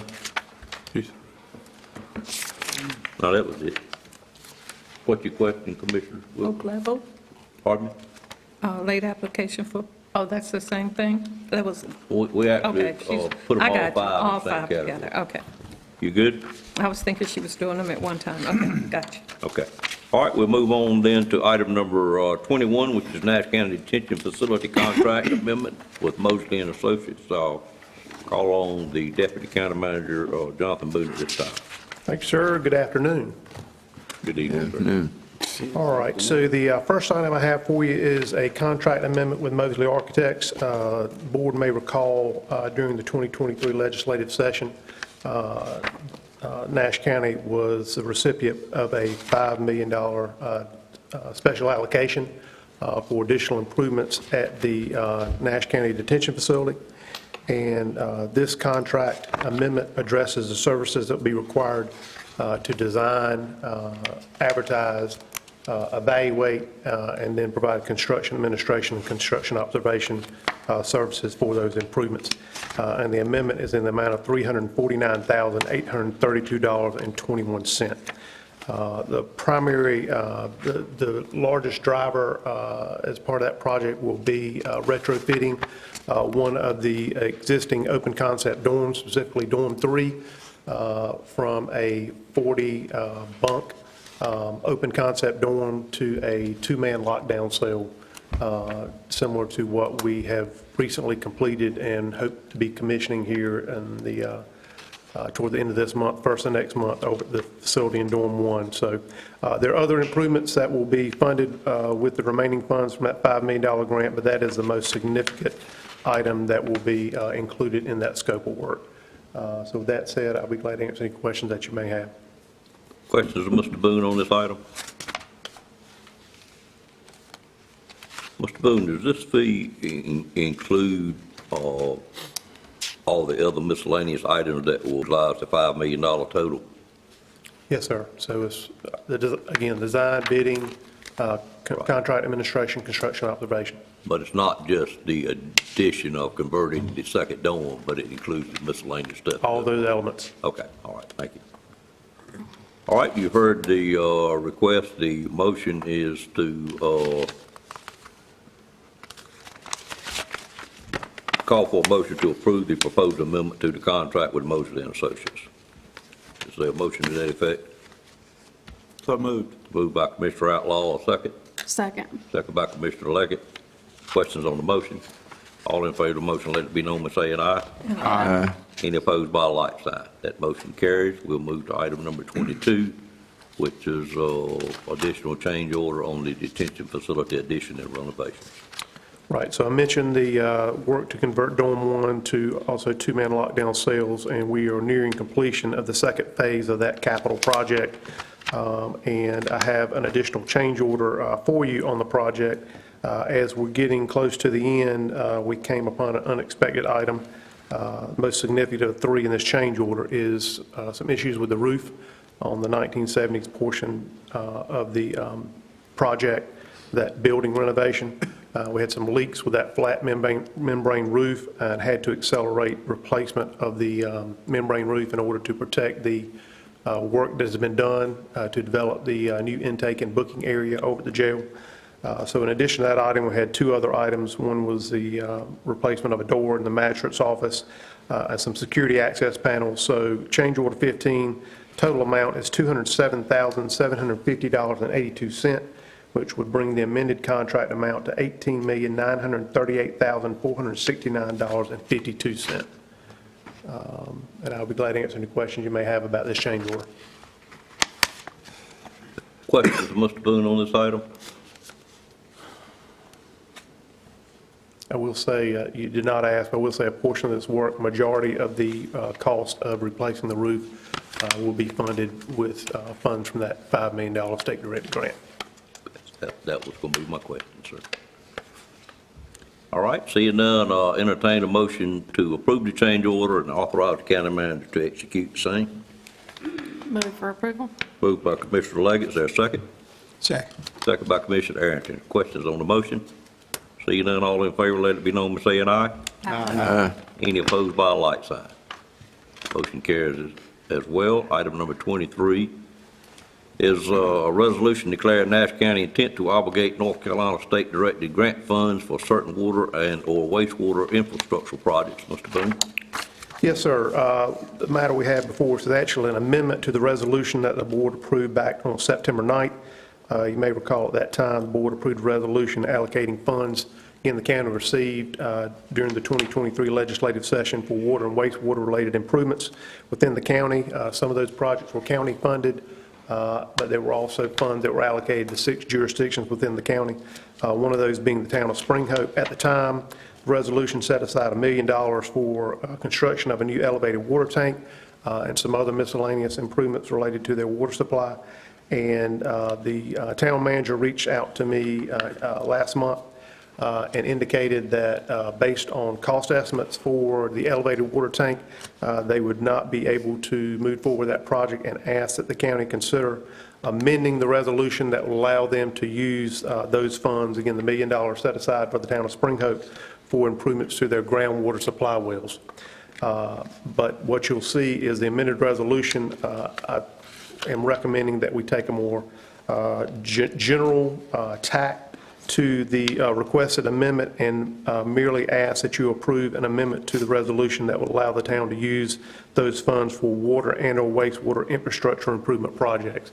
So for some reason or other they encounter any additional difficulties, say for some reason or other they decide they can't move forward with the groundwater supply well improvements, that those funds are still available for water and wastewater related improvements. So they certainly can move forward with the groundwater supply well. That would qualify under this language, but just provide them a little more flexibility moving forward. So again, the original September 9th resolution is intact. We're just going in and replacing the language specific to the town of Spring Hope, removing the language that addresses the elevated water tank and other miscellaneous improvements, and just merely saying the funds are available for water and/or wastewater infrastructure improvement projects. Questions of Mr. Boone on this item? I know you have talked to our legislator, and he is fine, one that received the money, helped us get the money, and he's fine with this change. Yes, sir, that's correct. I appreciate you mentioning that. Okay. All right, entertain a motion for approval. Motion to approve. Have a motion by Commissioner Combs, there a second? Second. Second by Commissioner Belfield, Commissioner Anderson. Questions on the motion? All in favor of the motion, let it be known by saying aye. Aye. Any opposed by like sign. Motion carries. Did I misspeak? Huh? Did I misspeak? Second. Yep. That's fine. Okay. I heard both of you at the same time. Yeah, it was me. Okay. Oh, well, it was. All right, we'll now move on to item number, 24? where are we at? 24. 24, thank you, sir. Engineering service contract amendment for Central Nash Water Sewer District water supply wells. Mr. Boone? Yes, sir. Yes, sir. I have another contract amendment for the board's consideration, be contract amendment 2. May recall the county received ARPA funds, and a number of utility-related projects were selected for funding, one of which was the development of groundwater supply wells for the Central Nash Water Sewer District. Currently, we purchase the water we provide to our customers from the city of Rocky Mount.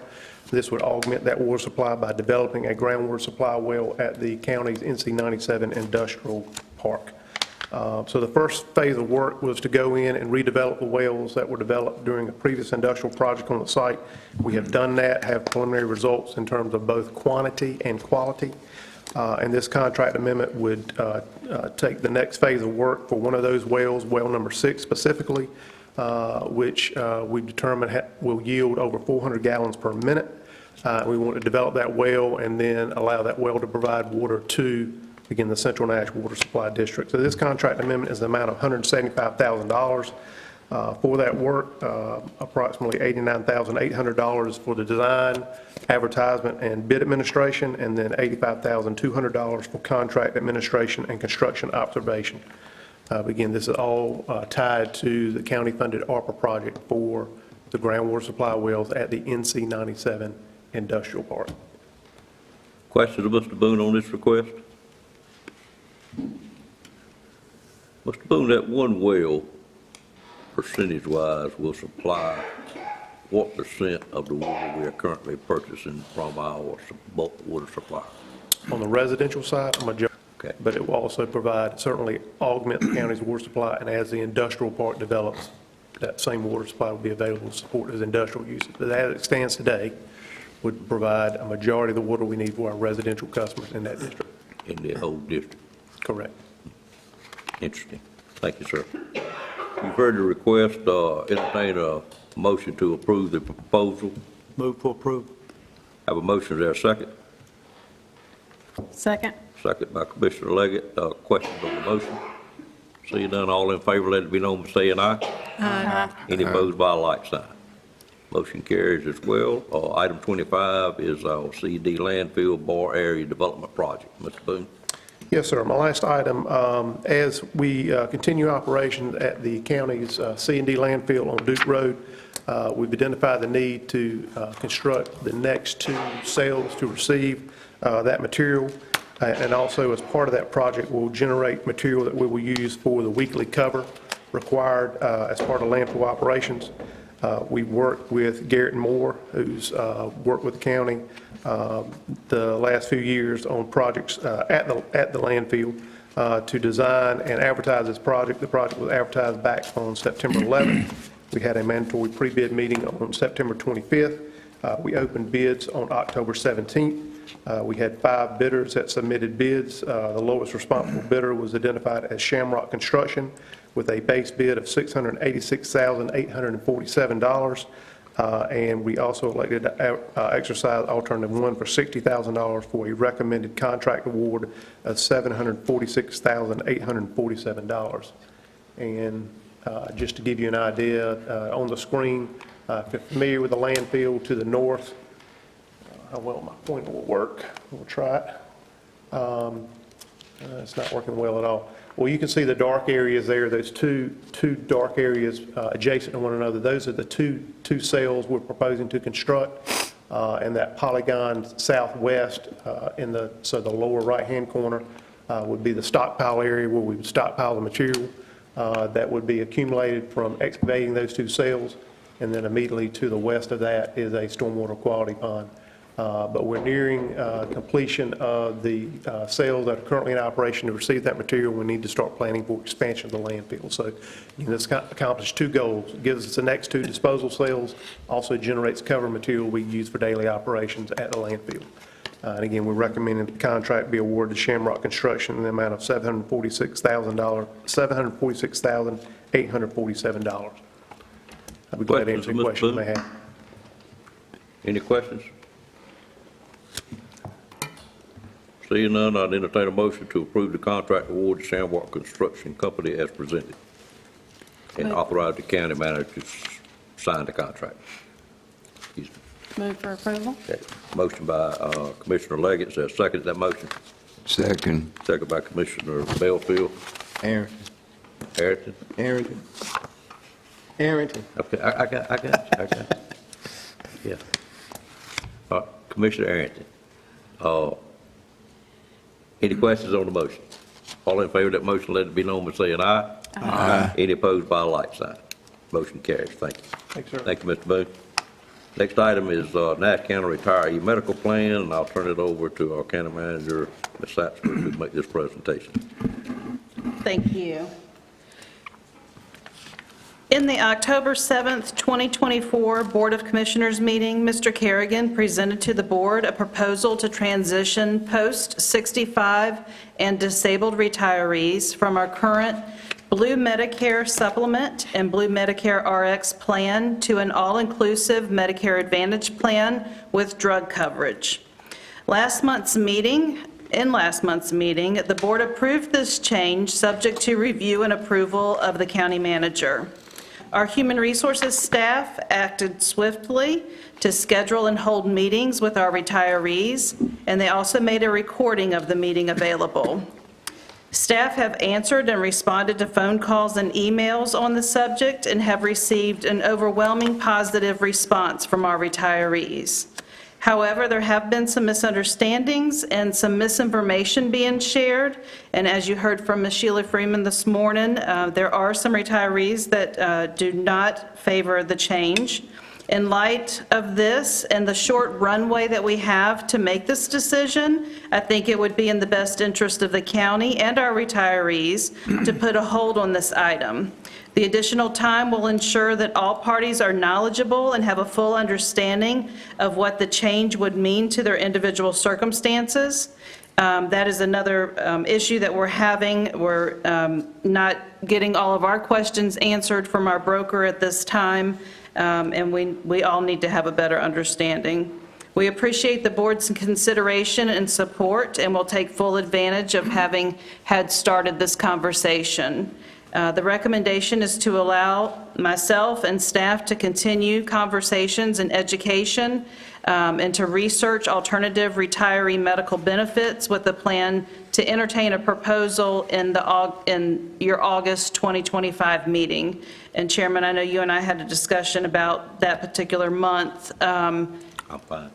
Yeah, it's the first of the year when the change would be made, so that just gives us a nice runway, but we would like to have the board's blessing in not pulling the trigger on this decision and continuing to work through this process. Does that mean the item would come back before the board at another time? Absolutely. Okay, all right. Questions on this item? I'd just like to make a comment. Sure. Thank you. I'd just like to express my thanks for just pressing the pause button on the implementation of this so that all the people that are involved and affected will really know. I did hear feedback that it was such a short notice on the meetings and people weren't able to attend, and, they're the ones being affected and really need to know. So thank you for, taking extra time on this, and hopefully we can get it right for them. Absolutely. I mean, that's what we want. We want a win-win. We want it to be a good decision for the county. We want it to be a good decision for all of our retirees. Right. Other comment? I'll just say it's good to see all 4 of our former retirees here this morning. Appreciate you being here and waiting through, and I guess you got an education how things work up here, a re-education. But thank you for sticking with us till we get to item number 26 this morning. All right, I'll call for a motion to approve what the county manager has asked for on this item. So moved. I'll have a motion by Commissioner Belfield. Is there a second to that motion? Second. Second by Commissioner Outlaw. Questions on the motion?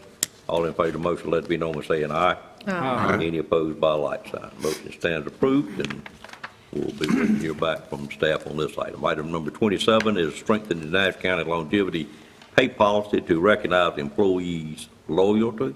I'll turn this one over to you, Madam Manager. Thank you. So as the board is aware, I, along with management team members, have been surveying and evaluating benefits that can be offered to Nash County employees to strengthen Nash County as an employer of choice. Some proposals have been shared with you, and today I would like to formally request your consideration of the following modifications to the county's longevity pay policy. Nash County's current longevity pay policy does not allow for a break in service for an employee to get credit for years of service. Consequently, Nash County has current employees that have been previous employees of ours and only get credit since their last start date. The stories and scenarios vary, but due to life circumstances, we have employees leave Nash County and then choose to return. We would like for our longevity pay policy to reflect an employee's total years of service with Nash County government. This is not unusual in a longevity policy. We have found other local governments that use this tool to attract seasoned employees. For instance, Wilson County will provide an employee a longevity benefit based on their total years of service in the local government retirement system. Here in Nash, we know we lost a number of public safety personnel last year while working through our salary study. Now that we've been able to realign salaries, we are benefiting from a number of return employees.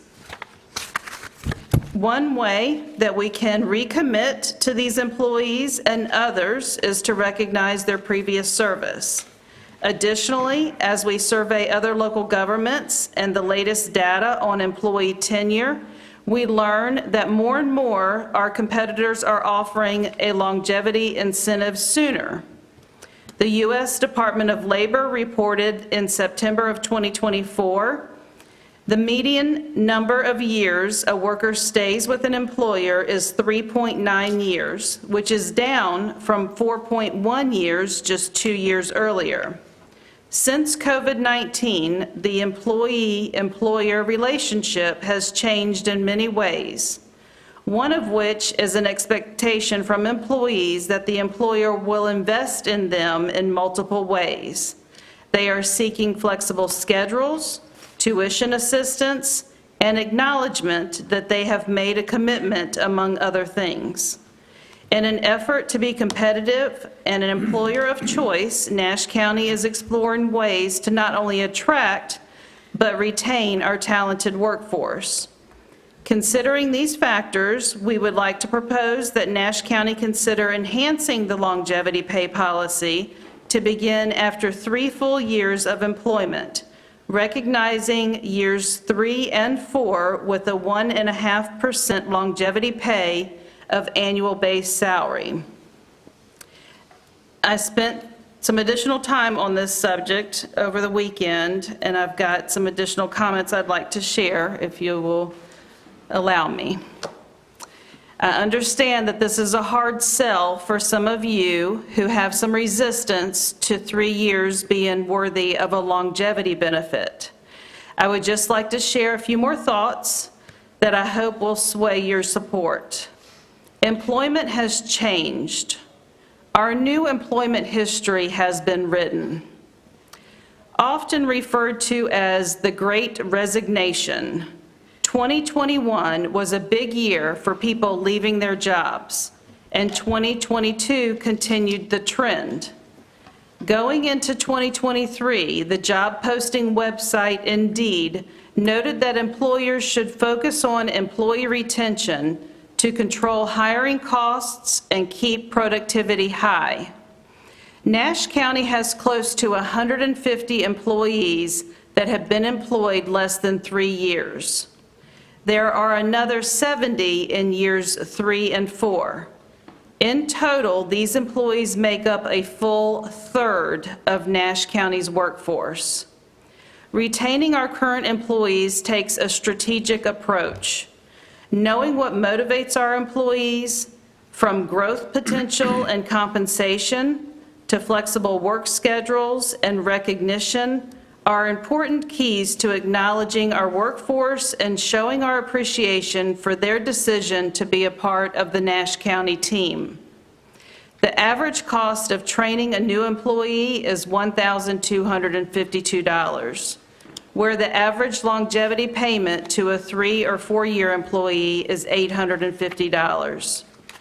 Retention doesn't just control hiring costs, it stabilizes the workplace for all workers, keeping productivity high. When positions stay filled, all workers experience consistency, which translates into relationship building, a sense of belonging, and loyalty. Feelings of workplace anxiety, frustration, and agitation are reduced, and the overall workforce is happier. Thanks to this board, Nash County is staying competitive with salaries, and making these 2 adjustments with our longevity pay policy will strengthen our benefits package. Longevity pay is dispersed the 10th of December. And your adoption of these changes today will impact approximately 120 staff members. As I stated earlier, we have 70 employees that have been employed at least 3 years, but less than 5 years, where our current policy starts. There are another estimated 50 employees who have previous years of service with the county and have returned. This proposal is affordable. It is sustainable. It makes sense for a 2024 employer working to strengthen a benefit package and make Nash County an employer of choice. I hope that you can support this request, and I'll be glad to answer any questions. Comments or questions from Commissioner or the manager on these 2 items? We need to be competitive with longevity pay along with the other counties. And therefore, I would support it.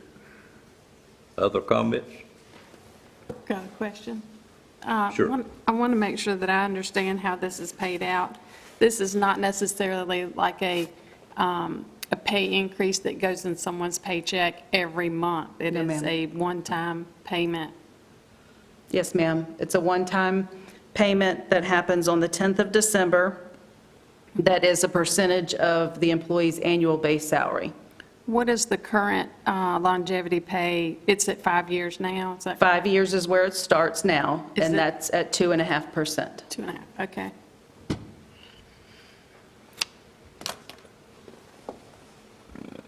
And the proposal, or your recommendation for the years of service is that it is, any break would be covered, not necessarily like if they were gone 6 months or gone a year. Is regardless of any amount of time, even if they were gone 10 years, they could come back and basically just keep tacking on to their years of service. That's what the proposal is. And that would be with Nash County only or all counties? With Nash County only. Okay. Nash County service only. Okay. Thank you. Mr. Chairman. Commissioner Wilkins? I can't agree with this for, first of all, I think Nash County is very generous to its employees by way of the 5 years. We give 2.5% longevity pay, whereas the federal government doesn't even begin longevity pay for 10 years, and I believe the state does not until 10 years, and even then, the federal only gives 1.5% longevity pay. I think ours goes all the way up to, 6% at 20 to 25 years? I think it's actually 6.5%. Okay, 6.5 at 20 to 25 years, where the federal government only gives 3.25% for 20 to 25 years. I think we're very generous in that, and as insofar as an employee leaving and coming back and retaining whatever service they had, if they come back within a 5-year period, yes, I could agree to them retaining their years of service. But when they're gone longer than 5 years, 10, 15 years, and then they want to come back and we give them, I just see an HR nightmare. I don't know how Mr. Kerrigan feels, but I see an HR nightmare. And then the, like I said, the three, having them be here just 3 years and get 1.5%. I believe it came, if someone's making $30,000, they get about, $450, I think, in a longevity check. And I just think the employees bear some loyalty. The county is loyal to its employees, taking care of them. But I believe the employees bear some loyalty because the county goes through training them for a position, and that costs. And if they leave and come back, if they're not in that same position, we retrain again. And so I'm sorry, but I'm against the 3 years and 1.5%. And if they want to maintain their years of service, that they come back within a 5-year period. Thank you, Mr. Chairman. Thank you, ma'am. Other comments from commissioners? I would support the comments of Commissioner Wilkins. I just think that's fair. Others wish to speak? I'm in agreement with the 5-year. I don't think you can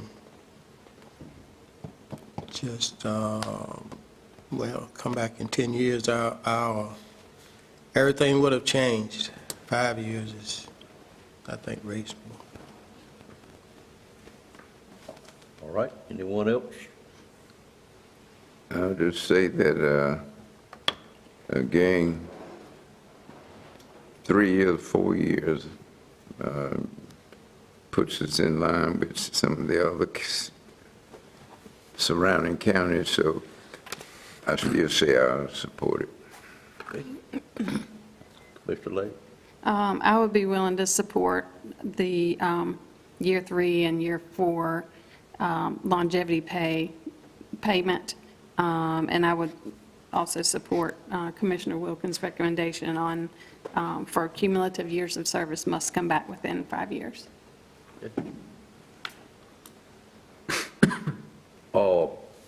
I guess everyone else has said where they were. Dan, you wish to make a comment, you good?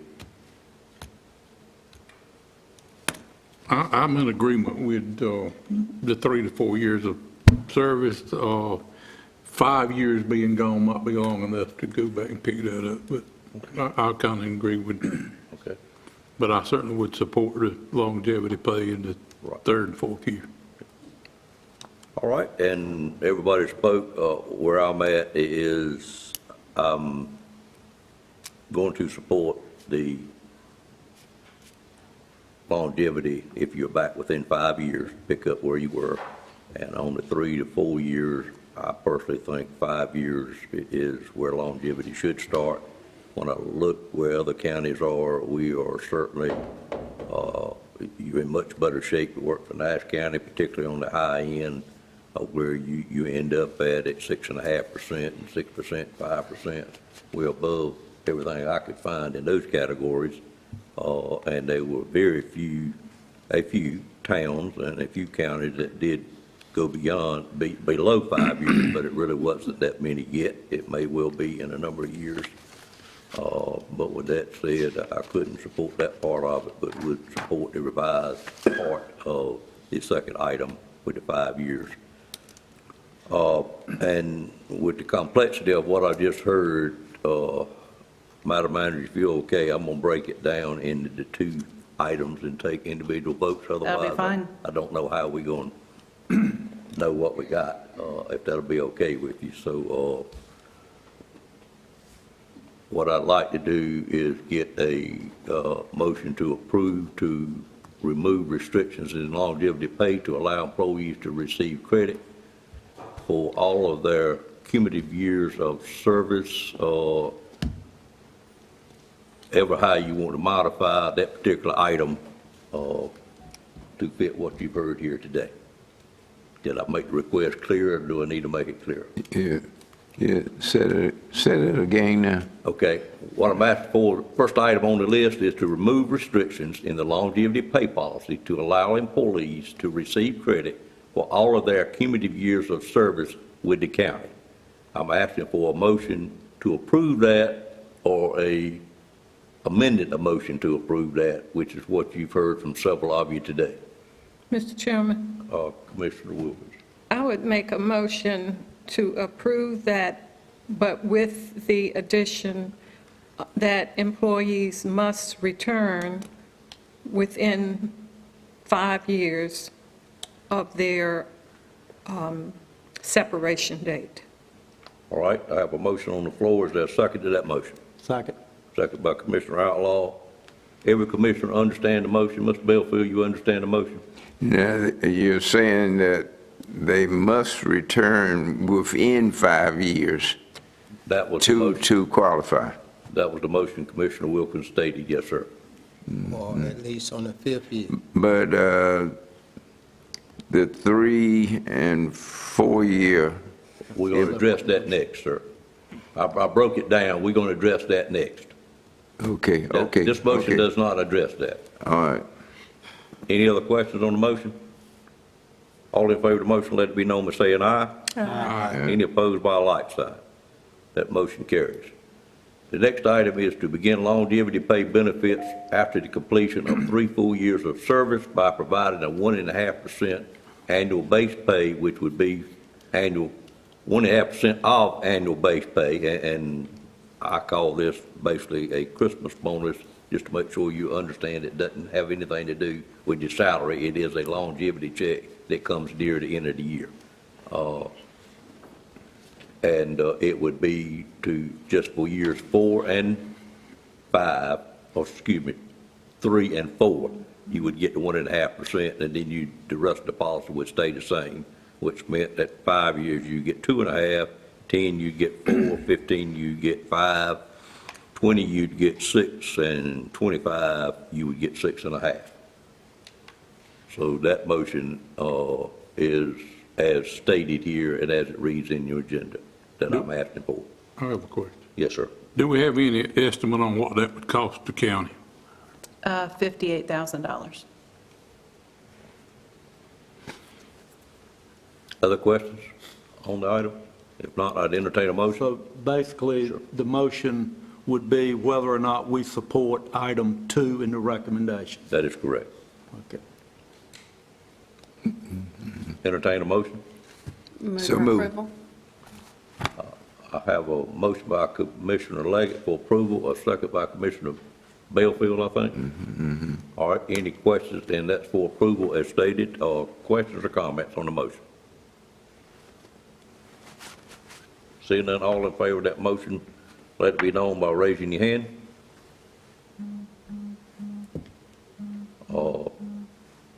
I count 3. Those that are not in favor of it, raise your hand. And I count 4. So that motion fails. Thank you. Thank you, ma'am. All right, we're now on item number 28, which is the public comment policy that we started at the last meeting. You received a revised policy from the county attorney with some discussions on that policy as well, and he is here today to present the policy that we will be entertaining a motion on for approval today. Mr. Gaynor? Good morning. Good morning. Good afternoon, actually, I think. It's up.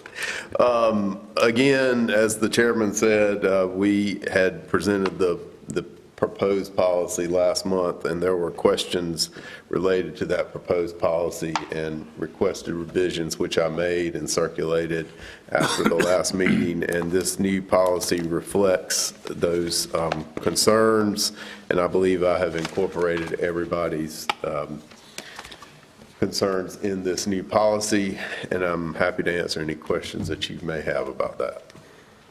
Any questions on the policy? Seeing none, I entertain a motion for approval. So moved. Have a motion by Commissioner Outlaw. Is there a second to the motion? Second by Commissioner Combs.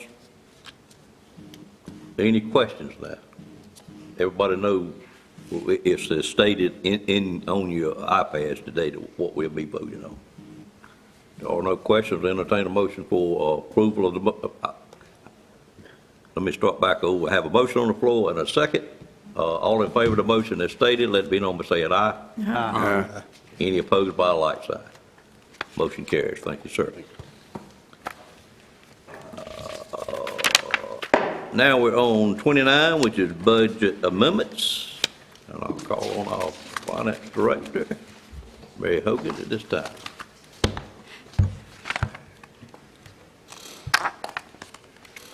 Hello. Good afternoon.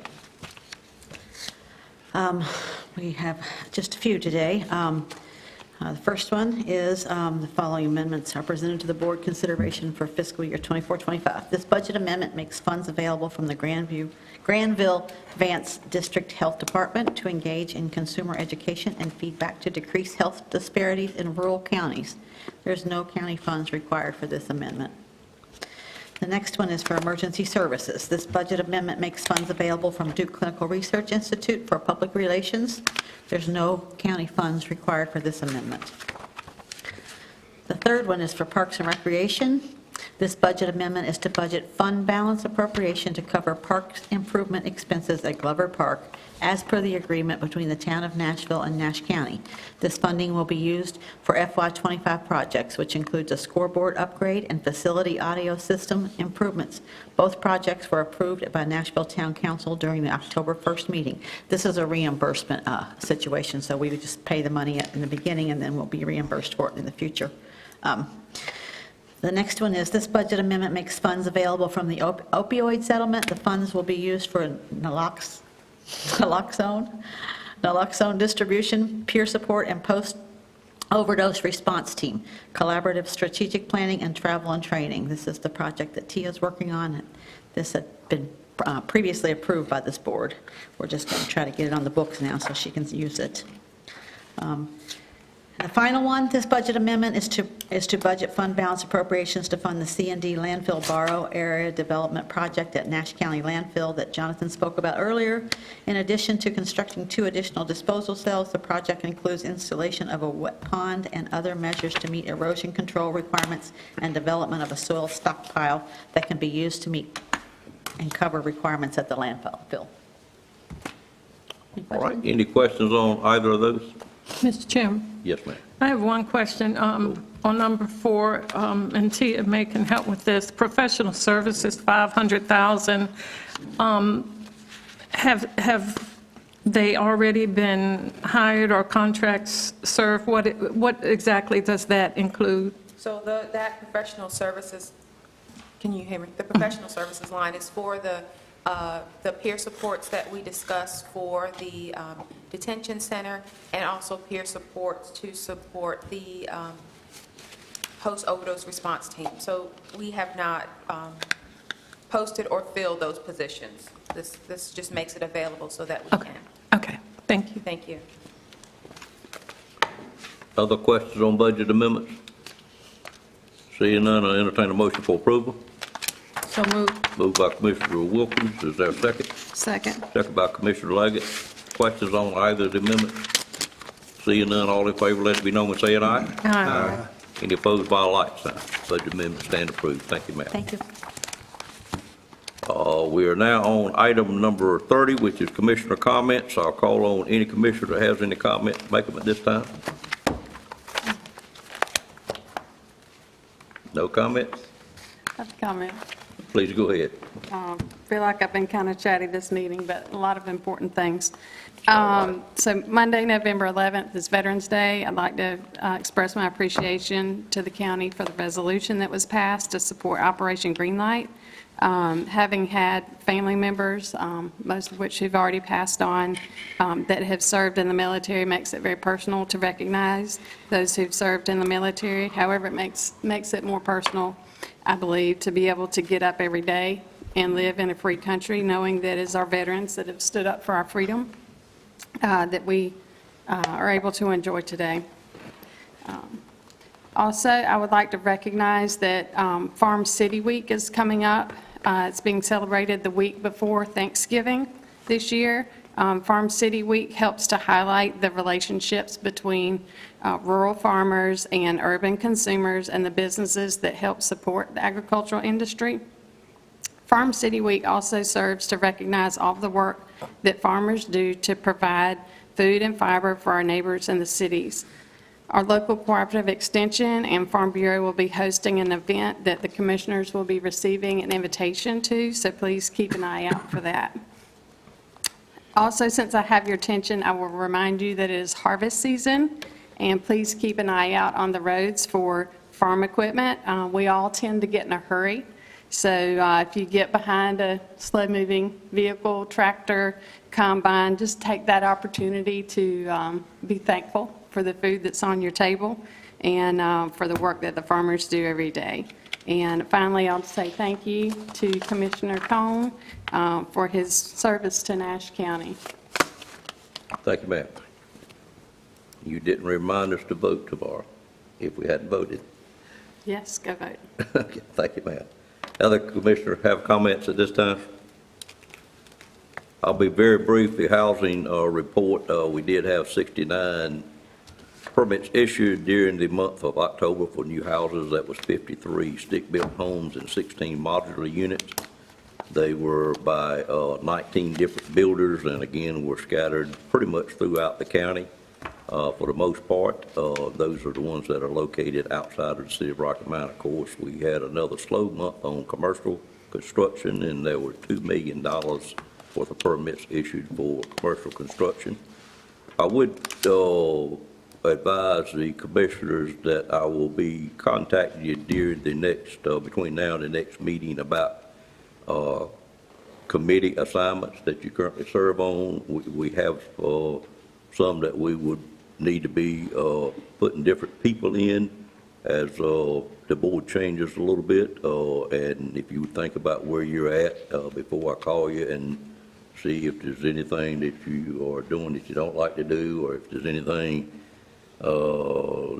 that you're not doing that you'd like to do, I'd love to work on that during the next month to have that available so we could take care of it pretty soon and be ready for the seating of the next board. And I'll also remind you that in December, we also elect new officers or new chair and vice chair for the Board of Commissioners. As I stated back in May, I think, I would have no issue at all if another commissioner wishes to serve chairman for a while. I've done it for a pretty long time, and I'd like for y'all to discuss among yourselves, and I'll be contacting you to get your comments on that moving forward, but please keep that in mind, and let's make it a smooth transition at our next meeting, and hopefully have that worked out and have some agreement on that. But please understand that I'm certainly willing for someone else to serve as chair for a while. It's a board decision. Everybody gets a vote, but you're not going to hurt my feelings, is what I want you to understand. That I've done the best I can with it, but if somebody else wishes to take it on, I'm going to be happy about that as well. That's my comments. Any other commissioner with any comments? Seeing none, I'll turn it over to the manager for item number 31. Thank you. Nash County offices will be closed next Monday, the 11th, in observance of Veterans Day. The Engagement Committee has a recognition event planned on Tuesday, November the 12th, to thank our veteran employees and the veterans that are our citizens. On November the 19th, as Commissioner Leggett mentioned, Farm to City Week, the breakfast will be on November the 19th at the Ag Center, starting at 8 a.m. Offices will be closed on November 28th and 29th in observance of Thanksgiving. And we're working on the calendar for the 2025 calendar year for your meeting schedule. So as soon as we have a draft of that available, I will send it out to the board members, and you all can share with me any comments or concerns that you have about the meeting calendar for 2025. And our finance staff will be releasing the fiscal year 26 budget calendar to staff later this week, I think by the end of this week. And I'll be sharing that with you as well. And on that budget calendar, you will need to make note of the times that we're scheduling our small commissioner meetings, our work session meetings, and then the retreat. Those dates will be on that calendar when we release it. And that is all I have. All right, any questions of the manager on that report? Mr. Wilson? Just one. The nonprofits have, when are they notified to submit? That's on the calendar. That is on the calendar, and so they're notified when to submit their application? Yes, ma'am. All right, thank you. Other comments? If not, that completes our agenda for today, except for closed session, and we do have a closed session called for. It is for economic development, it is for attorney-client privilege, and a personnel item as well. I'm not familiar with any of those other than economic development. Do we expect any action to be taken? And excuse me, Chairman, I think we had those on there as placeholders. I got you. We have economic development, and I believe that is all. That should be it, yes. Economic development it is? Yes. Okay, well, we will not have action to be taken by the board after the closed session then. I'd entertain a motion to go into closed session at this time for economic development update from our economic development staff. So moved.